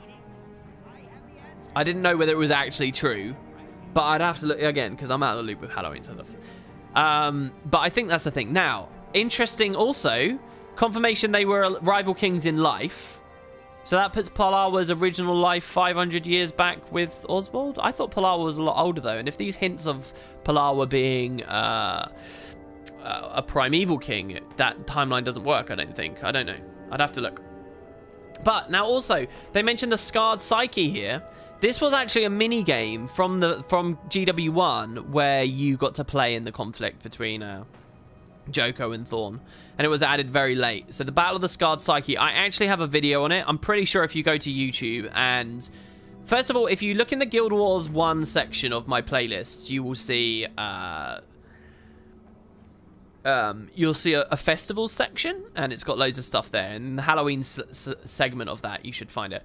But if you just type Wood and Potatoes Battle of Scarred Psyche, it should come up as well. So they go way back. Oh, yes, but lately Joko's refused to commit the bulk of his armies to the battle. That rotting coward undoubtedly fears the stomping and barbed zingers that our king would hand him. This is great. I kind of would have wanted a bit more, but it's great that they've remembered this and that they're already re-establishing it. Who knows next year what they might do. Oh my god, we just had two very big Twitch messages right there. Yeah, it could be an unreliable narrator. I don't know whether I would say Arena... I don't know whether I'd describe ArenaNet as a company that likes to use unreliable narrators. They have in the past, but when you proportion it out, the amount of unreliable narration that's happened across this franchise versus all the information we've got, and specifically a celebration of unreliable narration, right? I don't actually think they do it that much. I've always loved it when they do it, and I'm a big fan of it, but I don't think they do it that much. It's not like other large RPG franchises. I think if Elder Scrolls can be credited for anything from a world-building lore perspective, it's usage of unreliable narration in all of its like documents and texts and things. Like, it's always evident that this is, you know, someone's perspective. And they play with that so funnily. There's an amazing book series in Oblivion where you can read about the various towns. And as the series goes along and you're just reading like these tourist guides about the town, you realize that the author of these books is like an incredibly like conservative, like religious, like nut who just hates and passes judgment on everyone. And it's amazing. And it just slowly like filters in throughout all the books. And except in some places where it's really quite blatant. And it's a lot of fun, you know. I wouldn't describe ArenaNet as ever really being that good at that stuff. Anyway, Rain Pumpkin says, NPC, are your ears full of candy corn, soldier? Oh, here we go. This is the NPC dialogue. Are your ears full of candy corn, soldier? We can't debrief until Joko's minions are sent home crying, or whatever the embalmed equivalent of crying is. You, acting as a non-path of fire. I'm eager... Oh, there's this guy. I'm eager for battle, but do I need to go all the way into the Crystal Desert? You're in luck, soldier. Scouts say someone kicked up a fuss in his kingdom, and Joko shipped some troops our way. Easy pickings. Check any coastal areas northwest of the desert. Oh, so this is why people were saying to go to Mount Maelstrom. Halloween added Awaken to Mount Maelstrom, right? And that's the idea. Oh, wow. And Marinated Quaggan did it at the same time. Rain Pumpkin and Marinated Quaggan. Are you guys a bit freaked out by that? Or are you just copy-pasting from someone much earlier who did it? Jesus, that's a bit weird. Real WP voice. That was not real WP voice. I'm sorry. Yeah, Throne the Lost is my favorite example of it in Guild Wars 2, and probably the most classic. But again, like, I'm talking in proportions. There's very little of it. You like it when all the info is unreliable? Yeah, I mean, I'm a big fan of it too. I've always liked it when I've done it. I'm trying to think of some other examples. You get it quite a bit with, like, the Char-human conflict in various areas.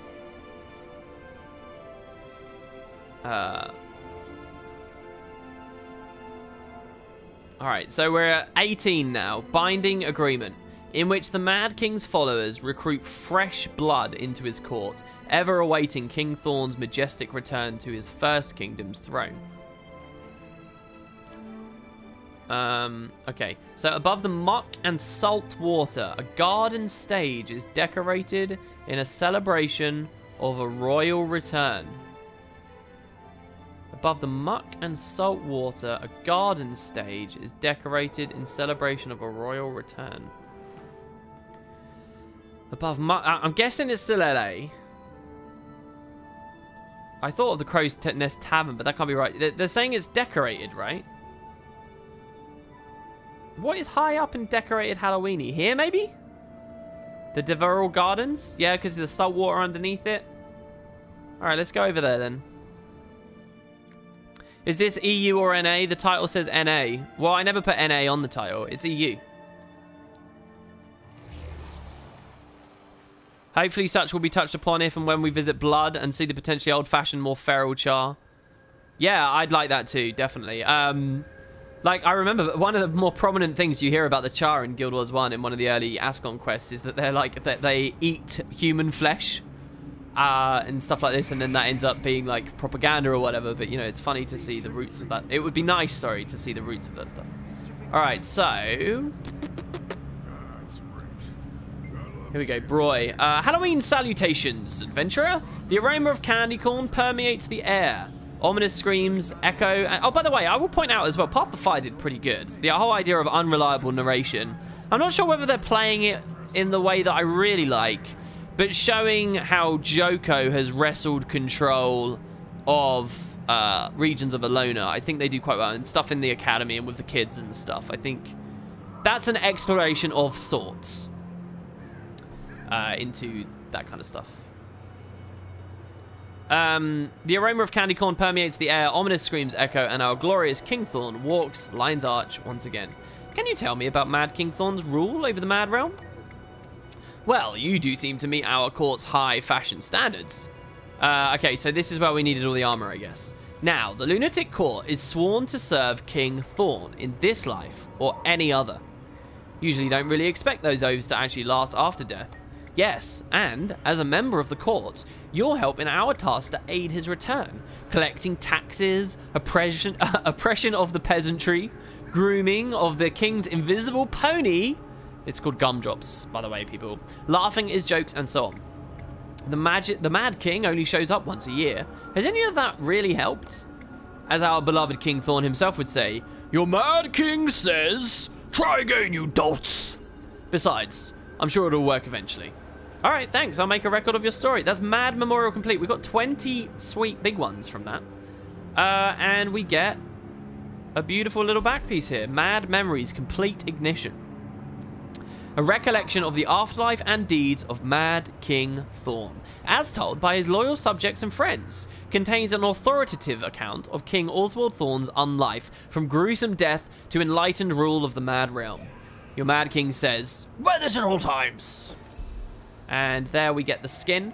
Now, what I want to do with that is I want to come over to this, and I want to see what it looks like to have that back piece and that armor.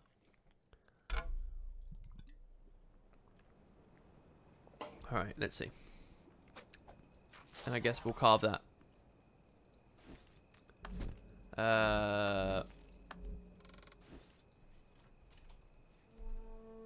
Ignition.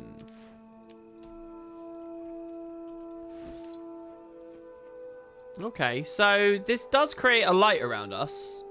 Is it blue colored? Yeah, purpley? It's kind of purpley, isn't it? That's nice. And we can double that up with a torch. What if I have any purple torches that would play off of? I think it's quite pretty. So the final one, what's the deal? Is it a skin upgrade again for the next tier, or is it just going ascended? What's the deal with that, guys? I'm not going to get it on the stream because it costs tons of money in candy corn and stuff, and I don't really have much money. I got 54 gold. Actually, that's quite a lot. Yeah, all the farming I did in the labyrinth, I got quite a lot of sweet dough from that. And I've still got like 3 stacks of trick-or-treat bags that I got just sitting around waiting to be sold. I think each sells for like 7 gold, so that's another 21G on top. The final one is still exotic.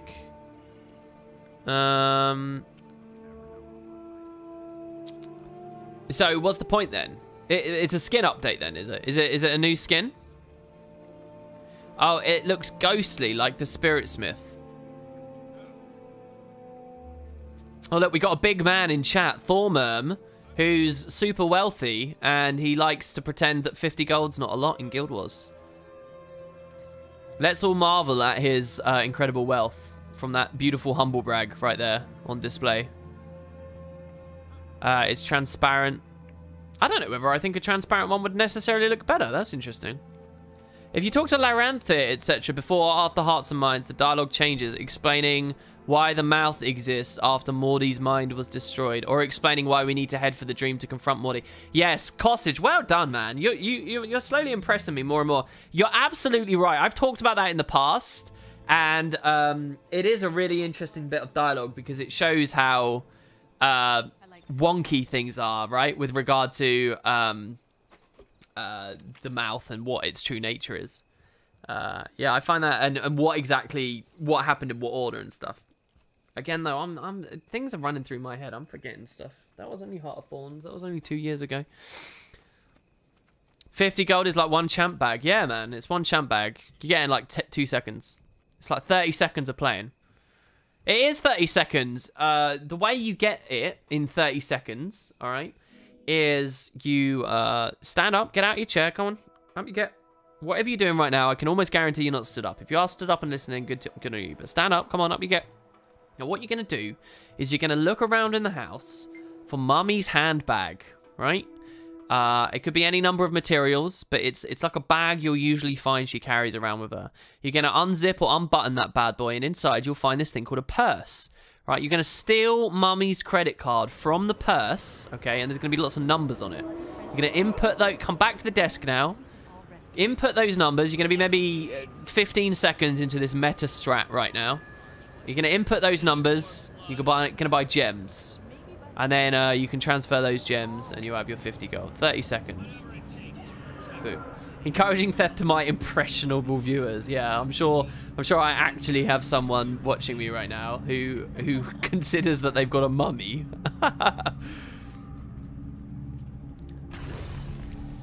So there you go. That's the strat. And you can do that as many times as you like, by the way. There is no limit on it until Mummy finds out, which is why you go all in. All right. It's easier to commit one big crime and only have to apologize once than commit lots of little crimes. Trust me, all right? If you steal from the handbag on 10 separate occasions, you look a lot worse than stealing just the once, even if the values are the same, all right? So that's why you go big dick on these things. Because they'll nearly always let a first-time offender off. Look, this is life, all right? This is life in the 21st century Western world. I can never find anything in my mummy's handbag. Oh. She's already used it down at the bingo. Oh. I mean, if we murder a stranger, take their credit card and get away with it, that's 0 crimes, right? That's kind of like if a tree falls in the forest, can you still hear it? If a crime goes unsolved or undetected, is it still a crime? Probably yes. I would go ahead, I'll go out on a limb and say yes, it's a crime, even if you don't get caught. Because the day might come where you get caught and then it's classified. It's asking the pin. Is that the 4-number code related to her birthday? Yeah.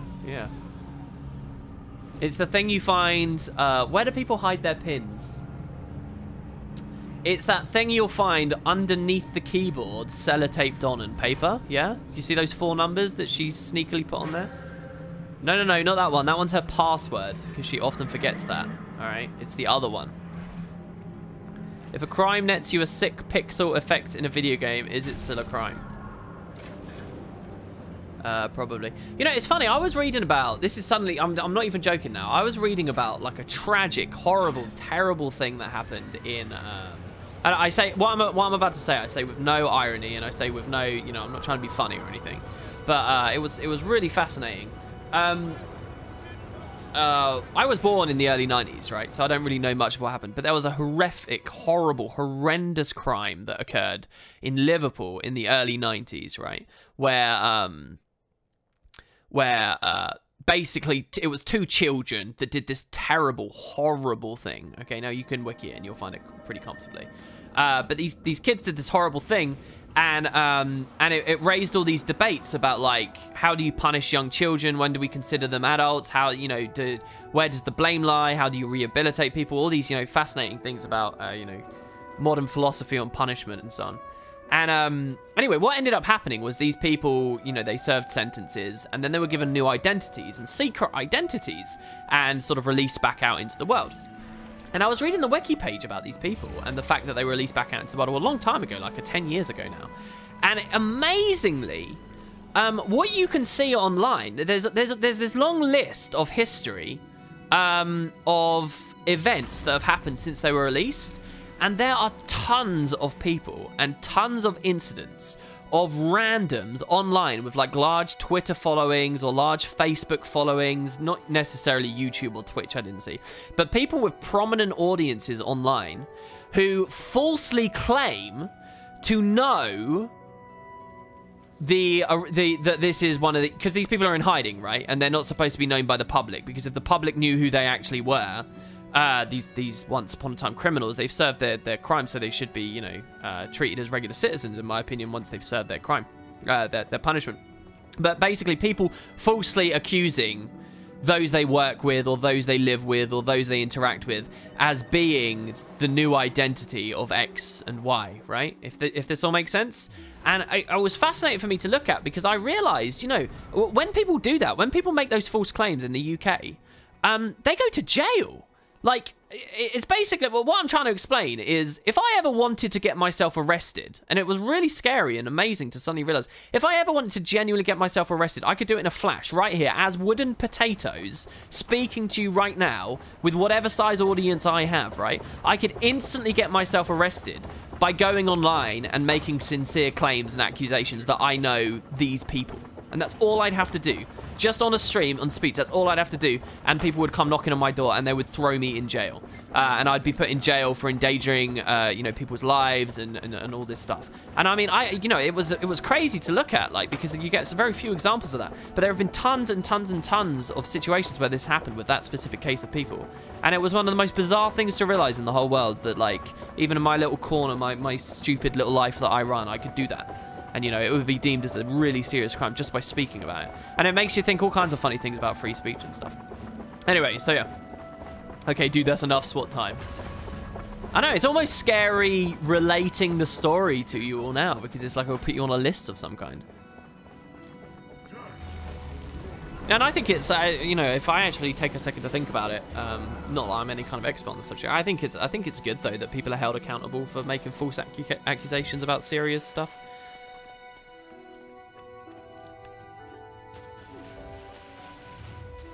Yes, you and it was that topic. Yes, it was. Yeah.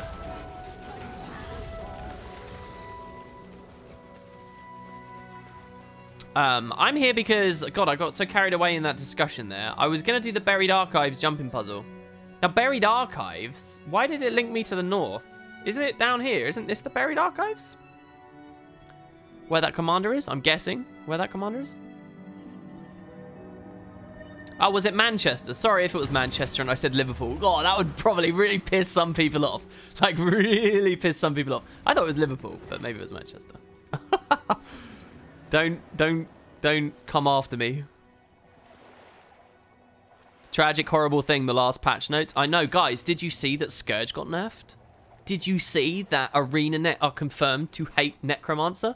Did you guys see? I mean, it's undisputable at this point. They hate Necromancer. Let's talk about it. By the way, I really enjoy your YouTube videos. I'm glad I found you on Twitch as well. Thanks, man. I really appreciate that. How did you find me on Twitch, by the way? Did you read the description? I feel like nobody reads the description. But it says that I'm on Twitch there and when I stream and stuff.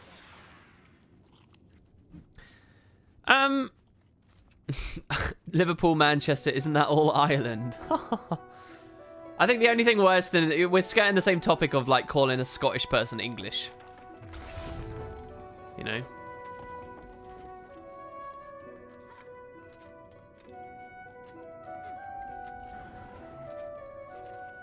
The title says NA. I know. Someone might have edited it. I thought but I've really enjoyed doing weird, stupid titles lately that just mean nothing. And they're like vaguely, you know, they're like these ridiculous, like long-running anime or series that you get in Japan that just sound absurd. Mega Ultra 5 and stuff. WP is an unreliable narrator. I would absolutely agree with that. I am unreliable. I do not fact check myself nearly enough. I do not limit the topics I discuss enough. What did they nerf? Basically what they did, as far as I understand, they fixed an unintended aspect of the way that the shades work. Without which was a short-term nerf, which they will now counterbalance with buffs, but because people only care about the current patch, of course it's a nerf, and it means that they hate Necro.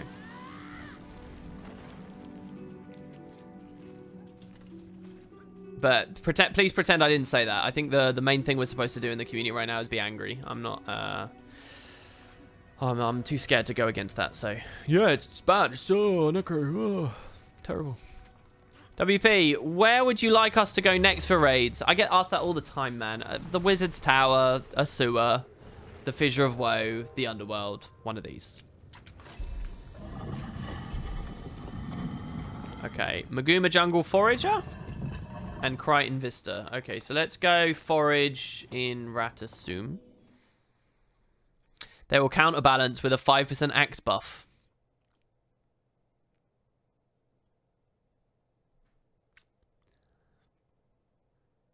Do you know how happy I'd be if there was a sewer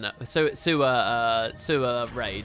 And especially if people raged at the setting. If people were like, oh, God, it's so grimy and horrible and pooey and it stinks. And why do they have all these mechanics associated with vomiting and plague and pestilence? This is horrible. I don't like it. It's nasty. And I'll be like, hell yeah. The sewer raid, baby. We're a real RPG now. And the last boss is a big Drake. Listen, a sewer raid would have an ooze boss, obviously.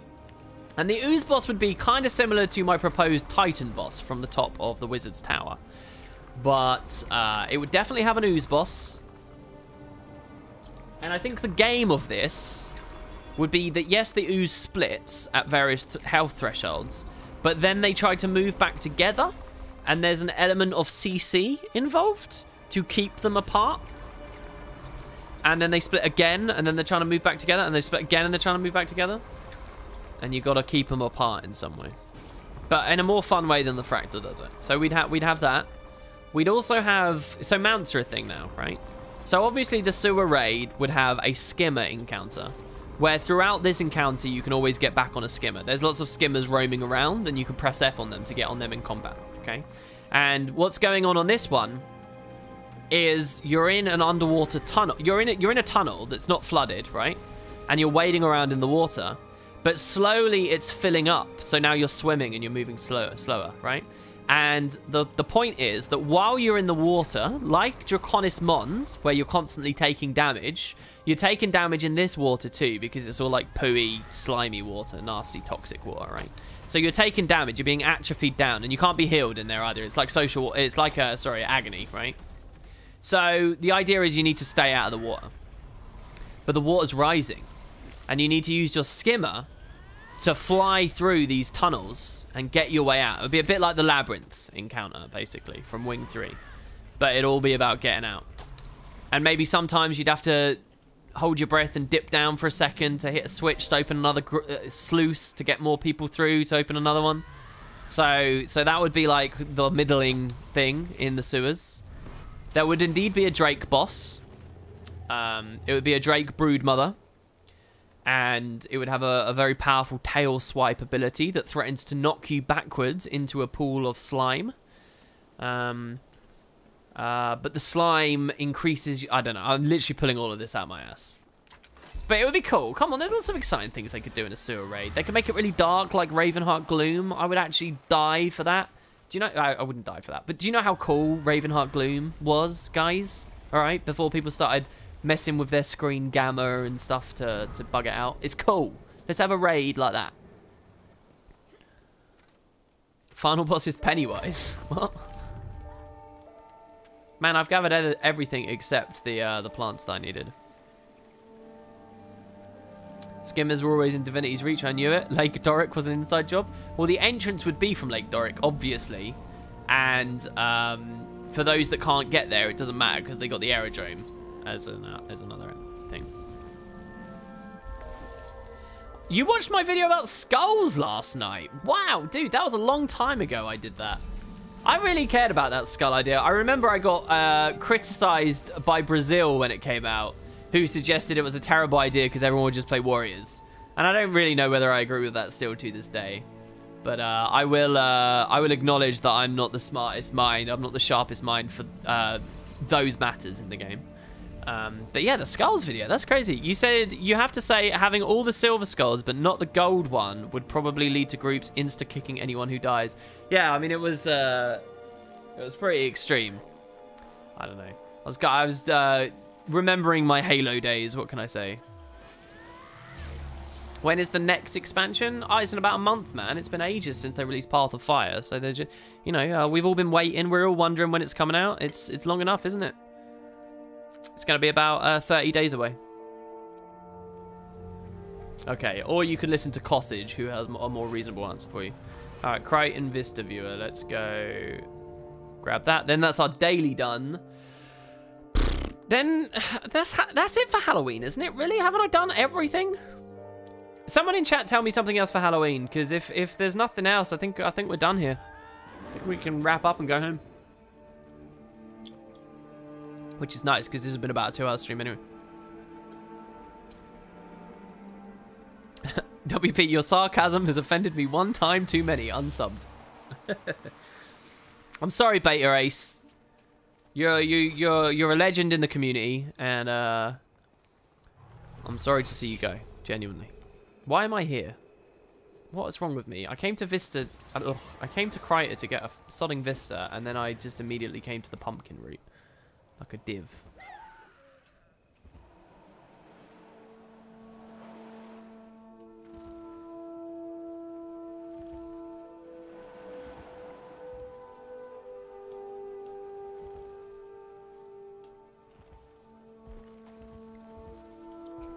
Alright, we're nearly there. Hey WP, do you believe ArenaNet could expand current Path of Fire maps rather than adding Living World Season 4?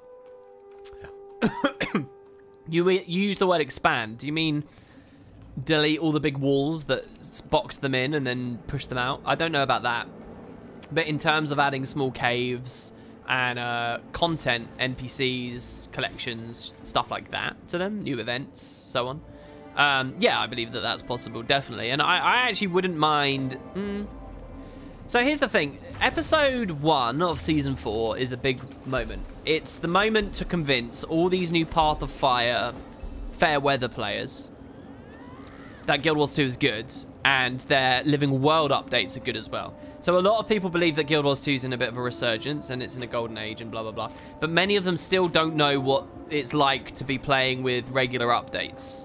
So Episode 1 sort of represents a big moment. What you don't want is the Flame and Frost system, where Flame and Frost came out and it was just pressing F on signs and everyone was like, oh my god, this is terrible. And as massive and as many releases as Season 1 ended up getting, what's the first thing most people say about it? Oh, it was just pressing F and fixing signs, which is just ludicrous. It was only the first release that was like that. But that's you know, how people remember it. So, you don't want that. You want episode 1 to be really good. So on that hand, I think maybe episode 1 should add a full map.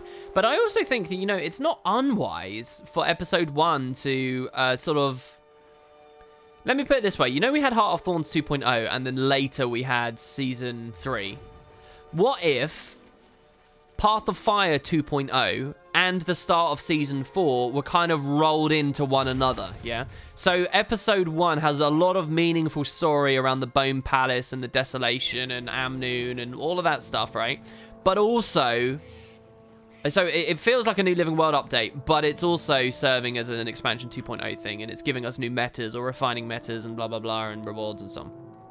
What do you think about all of that? Maybe that's the compromise that happens. I don't know why I'm wandering around. This footage is so crap. All right. Let's just see here. Halloween. Festivals. Lunatic Wardrobe done. Shadow the Mad King done. Rituals we've got here. Now, we have more of the wardrobe to get, which gives us the final back piece, but I'm not interested in showing that all off on stream. Mostly because I'm not sure whether I want to be saving for another heavy bag or if I want to get that back piece. I guess we'll decide later in the week. Clock Tower's champion, we already did. New Afterlife for Quaggan. I'll go donate a ton of candy to Druba, I guess. So you could see one story instance kind of taking place in a new location in an existing map, and the rest of the episode takes place on a new map. Something like that. I mean, that's not too alien to what Season 3 was doing. I love Guild Wars 2. The only other game I've managed to complete recently was Owlboy, because Guild Wars 2 has so much to do. Owlboy? What? Do you feel your SPVP itch coming back, or still jagged? Jagged? Did you mean jaded? This is a great question, Nocta. No, I do not feel the itch coming back. I feel the itch if I watch PvPers. Why am I at the Forge? I feel the itch if I watch PvPers. There was, and I've watched a couple of World vs. World montages. Somebody did a Weaver gameplay montage, and what they did was they kind of very shamelessly spammed it. So I have a multi-Reddit on Reddit of every single Guild Wars 2 sub. So I have Guild Wars 1, I have Guild Wars 2. I bundle Wood and Potatoes into there as well because it's mostly Guild Wars 2 related. I have Guild Wars 2 Dye Job. I have Guild Wars 2 Esports. I have Guild Wars 2 Get a Guild, I think it's called. Yeah, and there's another one. There's Find an Esports Team. Most of these are dead, as you can imagine. I think Guild Wars 2 Fashion is one. Guild Wars 2 Gone Wild. Guild Wars 2 Jokes. Oh, no, it's called Traherne Jokes, I think, is the subreddit. So I've got all of these. And someone made a Weaver World vs. World Burst montage. And they posted their video shamelessly to all of them. So I went to my multi-Reddit yesterday, and it was just this video everywhere on all of them. And no one was upvoting it, and everyone didn't like the spam, but no matter how cheesy that tactic was, they got their video seen. So I watched it. And they were mostly just spiking people with Churning Earth. It looked pretty fun, though. Like, it wasn't just a solo spike like I'm used to with Phoenix and stuff. It was, you know, let's instantly down 3 people at once kind of thing. It's pretty cool. I like the idea of having a team of people doing that and like running around like ODST bombers or something and just nip in and just explode on these people and just absolutely annihilate them because everybody's bombing at once. I think stuff like that's really fun, and I've always, especially with the new arcane power and sharing Bassi and bombing people from stealth in little 5-man commando groups like that, I think that's really fun. I actually have a video of me doing it in Edge of the Mist, pretty cheesy, a long time ago. So anyway, you know, I watched that and that inspired me, and I started thinking about this 5-man thing. But do I really want to play World vs. World? No, the itch isn't there. When I watch a PvP likewise montage, I kind of get the itch a little bit, but not that much. I kind of want to cast a game, as I've mentioned, on all 3 of the streams this week, because I've got this now, live matches. This opens in 4 hours, right? So maybe I could cast it then, but I'm not streaming at that point, so I don't know. But I kind of want to do a thing. They posted it to Gone Wild. I don't know whether they posted it to Gone Wild. So just to be clear, Guild Wars 2 Gone Wild started as a joke thing, but it's a bit more serious these days. It's Guild Wars-based pornography and fan art, you know, of naked Sylvari and Char and blah, blah, blah. So don't go there on a whim. It's a very adult subreddit. I don't think he posted it on that one, but a lot of them he did. Like, he put it on Wood and Potatoes, and I've now removed it from our Wood and Potatoes and stuff, but, yeah.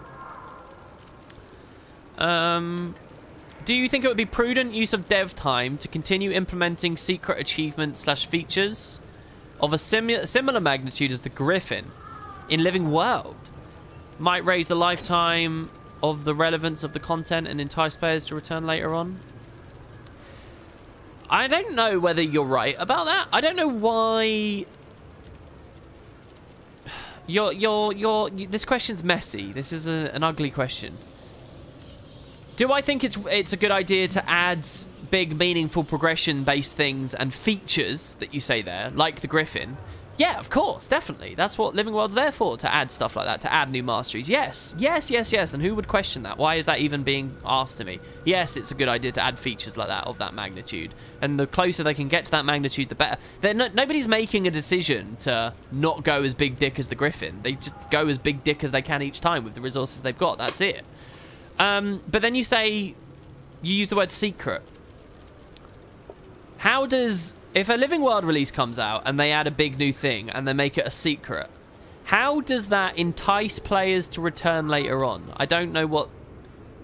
Why does it being a secret add anything? I don't know whether that's necessary. I think next expansion, because the Griffin exists, they could play into it and do another big secret thing.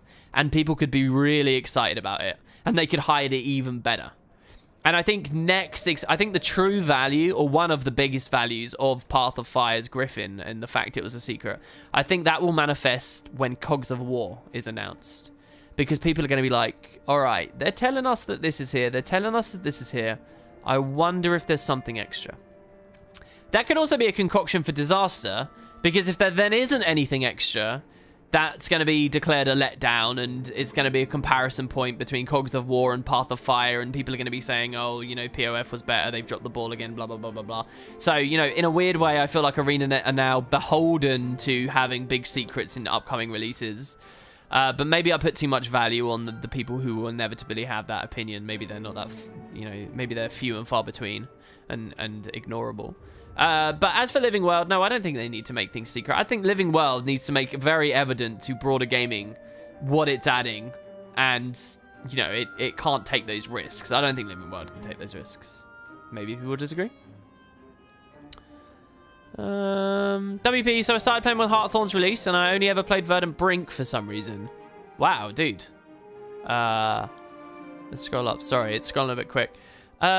Except for the story, which brought me further in the maps. And then when Path of Fire came out, I played everything and I loved it. But then people started complaining about the adventures, and so I wanted to see why. And I went to the Heart of Thorns maps, and they were right. The adventures were way it hot. You missed a word there. I'm guessing you mean better. I'm gonna suggest you mean better. So in Living World Season 4, I'd like new adventures for the Path of Fire maps, or Corteria. It's sad because I think you're actually right. I kind of want to say, no, just fix the adventures, but they're not fixable anymore. The achievement's easy, and they can't make it hard now. People would lose their shit and throw their toys out of the pram, so that's it. I'm glad to see someone else who thinks that more challenging adventures going for gold should be more a part of the game. I'm glad for that. I think that's fun stuff. Do you ever intend to stream other games? Curious because there are a lot of big releases I'm looking forward to. Probably not new releases on Twitch. Blind stuff, I don't know how comfortable I am with. So we'll see. Did you know the gateway to the mad realm goes both ways? Yeah, the Cogs of War is just a word to describe. It's like using the letter X to represent a number algebraically, right? Like.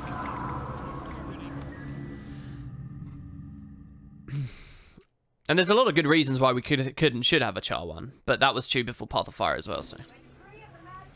I think there is variety in the Path of Fire adventures, not as much as the Heart of Thorns ones, definitely. I also don't, I would make the argument you don't need a lot of variety. The Griffin adventures, for example, are great. They're the same format every time, but just because the landmass and where you're going is different each time, the environment, they're amazing. They don't need to change the format on those. They could add like 5 more of those per map, and they'd all be really interesting and really fun and cool. Honestly, the most annoying thing about the Griffin adventures is climbing to get to where they start. I'd love to do those every day. Maybe I should park some alts. You auto-corrected my sentence correctly. Yeah, I would love challenging content that's not grind, if that makes sense. Like the clock tower, but not getting legendary weapons. Beta A said, my Elder Scrolls video series got leaked. It's going to have only 5 maps and mounts. It's not worth looking into. Yeah, I mean, Elder Scrolls, I'm in so much analysis paralysis on that now. I don't know whether I'll do it. Because I just don't think... It's kind of like what the Grimrock devs said about Grimrock 3 and why they didn't want to do it. They knew they could never pull it off in the way they want to pull it off. And so they'd rather... invest in other projects. Okay, that was terrible. It's that start. I'm crap at the start. I don't know what it is. It's that little rock. If I'm going to mess up, it's that. Why not refer to X-Pac 3 as Wooden Potato's big disappointment? Good to do some expectation management. Wait, what? Why not refer to Expansion Pack 3 as... Oh, so you're saying don't call it Cogs of War, call it a big disappointment so that I'm ready when... you know, you joke, and obviously that's funny, but I actually think I'm pretty good with expectation management. Now, the things I've said as WP in the past, I'm sure you could cherry pick enough in a long enough line that it would look like that's a ridiculous comment for me. But I don't think I'd still be playing this game if I wasn't good at expectation management. I think a lot of people come to Guild Wars and then leave Guild Wars because their expectations are way off of what they think the game is or what it was going to be at various points. When in 2012, when Living World Season 1 came out, when Heart of Thorns came out, even, yes, when Path of Fire came out, when all these things release, I think expectation management has burnt more people out of this game than anything else, you know, when we really get down to the nitty-gritty of it.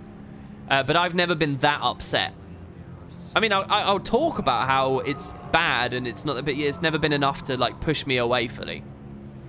You know, like I remember watching a YouTuber who did a video about how much they hated Living World Season 1 when like the 3rd release came out or whatever, and they basically ended up quitting over these kinds of issues with it. And you know, I think a lot of that's expectation management. I don't think I'm too bad with expectation management.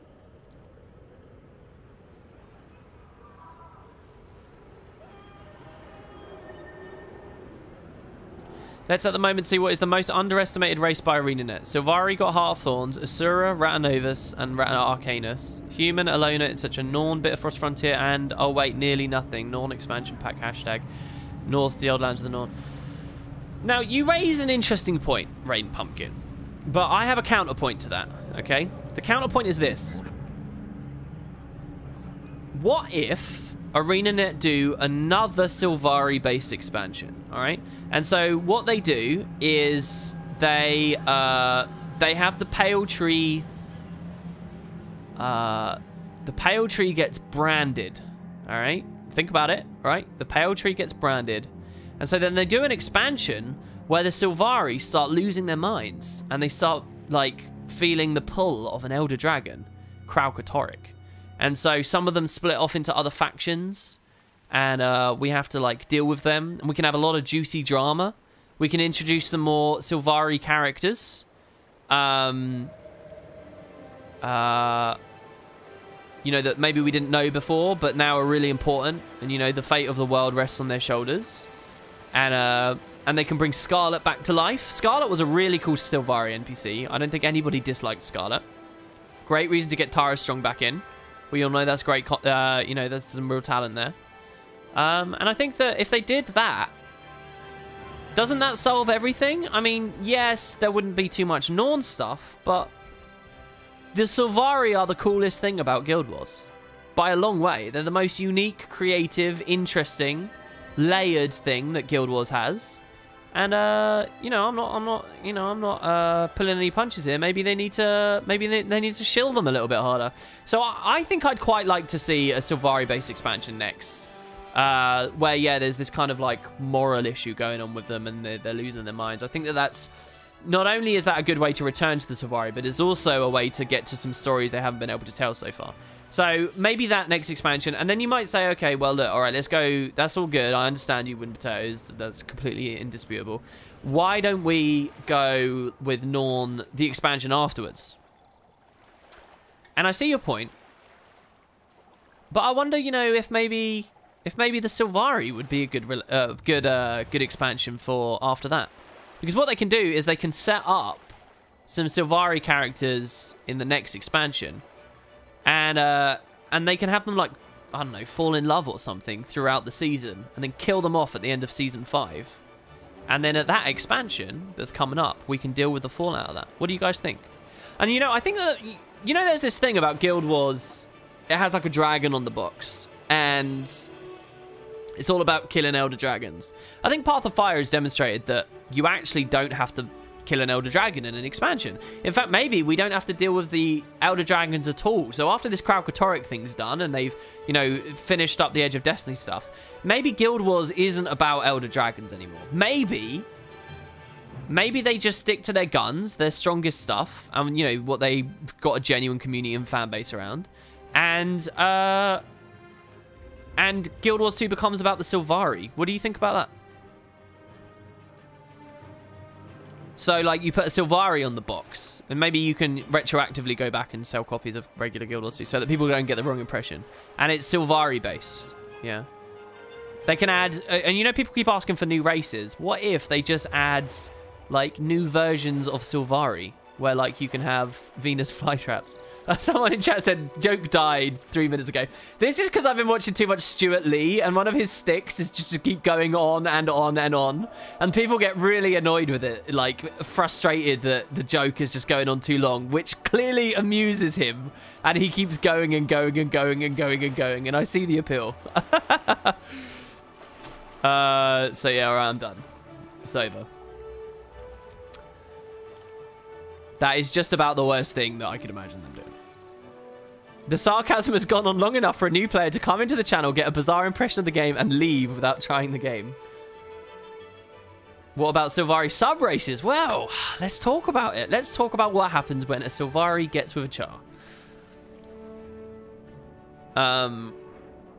I say the next Living World season should be us whipping Bram's ass every day. I've got to say, I'm still shocked by how much hatred there is for Bram, despite... since Heart of Thorns, he has had about 15 minutes of on-screen time. That's it. And in those 15 minutes, his entire character has been sabotaged and assassinated. And most of the reasonable debate from people seems to have just melted away to the predominantly victorious position, which is that everybody hates him now. And that's it. You had me going for about 5 minutes there? Oh, dear. Dude. No, I think that that's one of the worst things that could happen for Guild Wars. Let me just be clear. That is one of the worst things they could do. Sylvari have had their time. Let's move on. And they're not a bad race. And there are things to be proud of about the Sylvari. And I'm not, you know, bitter and twisted and angry that perhaps some writers have enjoyed telling the Sylvari story and focused on them and stuff. I think, you know, that's fine. People should tell what they're passionate about. And if you're passionate about the Sylvari and you secure a writing position at ArenaNet, then go ahead and share that passion with the world. That is your right. That is your job. And you fucking earned it. So, I'm not too hung up about the amount of Sylvari storytelling we've had. And there are redeeming things to them. But please, for the love of God, no. That would be so bad. That would be so gross if the next expansion seemed to have, like, a heavy Sylvari thing. The return of Scarlet and Morgemoth. Like, oh, God, no. I mean, I'd be happy with Cheyenne coming back. And actually, I wouldn't be happy with Cheyenne coming back. I'd be happy for them to retell the 2012 stuff that paints him in the light that he really deserved. Anyway, guys, I've been rambling and just riding around, as you've seen. We've not been doing Halloween stuff. I've just been chit-chatting with you all, really, for the past 15 minutes. I usually stream for about 2 hours. This was supposed to be a short one, and it's already over 2 hours. So I think I'm going to leave it there, guys. Thanks very much for the donations and things today, and over these streams. I don't know. It's been... Oh, my God. We had another one as well earlier. I'm so sorry I missed that marinated quaggan. It's cool that WP does regular whiskey streams. In addition to his Guild Wars 2 content, it really paints him as a multifaceted individual. Did you know you can keep behind your mounts? That last line. Yeah, I'm going to go sip some whiskey. I'll have a review up on Concrete Ducks for you guys very soon. So you guys can check that out. And Concrete Ducks will be streaming in about an hour with... basically a piss fest in IRL where I just get drunk watching Gilmore Girls. So if you guys want to enjoy that, come along. And until next time, I'll see you guys over on YouTube for the Griffin video. And hopefully I'll do something talking about Halloween on YouTube as well. And I'll pick the pace up over there a little bit more. So cheers, everybody. Oh, wait. Yeah. I'm so sorry. Anve. Yeah. All right. Hold on. We need to do the drawing. We need to do the bot drawing. Hold on then. All right, Anve. So hold on. We're gonna give a prize away here to someone who's been using. So just to be clear, guys, in chat right now, there's a link to our Discord community. If you use that Discord community, Spud, and you use our voice channels, you get tickets to win a lucky 400 gems. At the end of each month. And I'm going to reveal who won those gems right here, right now. So let me just go back to Anve's direct message conversation, who built the bot, so that I can remember what the commands are I should be typing. Okay, scroll up.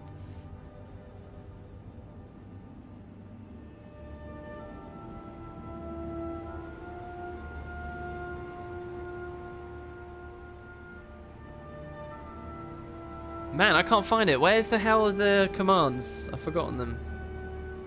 Oh, he sent me a... Wait, hold on. Let me check something else here.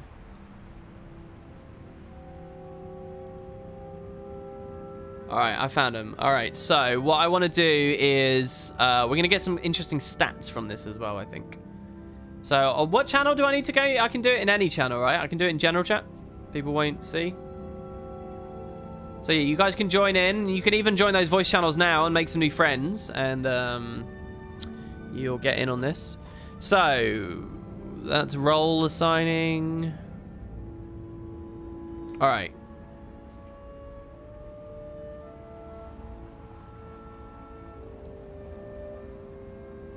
Alright, so we're just going to draw. We're going to draw for the winner. I guess this is really simple. So I'm going to draw right now. Dot draw. Get ready, guys. It's going to appear in general chat, I think, anyway. Or it might just PM me. It's amazing how much of this I've forgotten. Alright, MOX has PM'd me. So, Lily, love heart, Lily, love heart, you won the gem giveaway. You won with a 1.32% chance. And you pulled that ticket on... Wow, you pulled that ticket today. Is that true? No, last month. On what was it, 30 days ago, literally. Wow, that's crazy. You pulled that ticket at 7 o'clock. Oh, no. That timestamp is right now. No, it's not last month. It is right now. It's this very second. Okay, you won that giveaway. Anyway, there you go. Your winning range was 1,800 to 1,867, and the bot drew 1,848. So, Lily, congratulations to you. I will send you a message. And yeah, it's so cool to be able to see the percent chances. That's really badass. So, congratulations to you there. And I will reset it, and everybody can start working on tickets again. So congratulations to Lily. And I just typed dot reset. Anve, this bot is amazing. So cool. There we go. And we're good to go again. So yeah, that's just from chatting with people in the voice rooms, everybody. So there you go. And I will send you those gems ASAP. The other thing I wanted to do as well is trigger a guild hall upgrade. So let's go do that. Oh, wrong guild. Rip. No, I haven't yet, Rain. So I'm gonna do that now. 100% rigged. Do you think that Twitch / just internet communities will ever get bored of typing rigged? What do you guys think? Do you think in like 3 years people will finally be over it? How long does it take? I'm just curious here. All right. So we're going to go Spud Club 2. Because it is a new thing-ish. No, never. I mean, surely the fun of it is you think it's witty or you know, it's amusing on some respect. But is it going to be amusing after like the 100,000th time? Or is it just going to become background noise? Alright, so last time we started the workshop, right? So let's go have a look at what's going on over there. Wait, what level are we now? We're level Not 69. We're level 5. So at level 5, I actually believe we've earned another mine upgrade. So I'm going to go focus on that because Ethereum works are quite important. Not that it really matters too much because I'm going very slowly at the moment, but our capacity is now 1,500. If you guys want to see any upgrades, I don't know whether a building change will actually happen on this stream. But we will keep our eyes out. I'm really bad at getting to the entrance of the mine. Just keep hitting this invisible wall over here. You can't wait for the Praise Joko parade to end. See, that doesn't really bother me, Praise Joko. I think it's nice if a little culture develops around this, at least. I think it's cool. But I can see... Do you guys think that that one's timeless for the Guild Wars side of things, at least? Never better. Do you know what I'd love to see? I'd love to see in a random thread about, like, Hypnotoad on a Futurama subreddit or something. I'd like to see someone say Praise Joko. I would flip it. I'd be so happy to see that somewhere else in a random place. Okay, what upgrades are available? Here we go. Mining rate. So this is going to cost our entire stock of Ethereum. It's going to cost 300 favor. It's going to cost 50 crystalline dust. It's going to cost 350 thermocatalytic reagent. It's going to cost 50 silverware shovels. It's going to cost 20 ley line infused tools.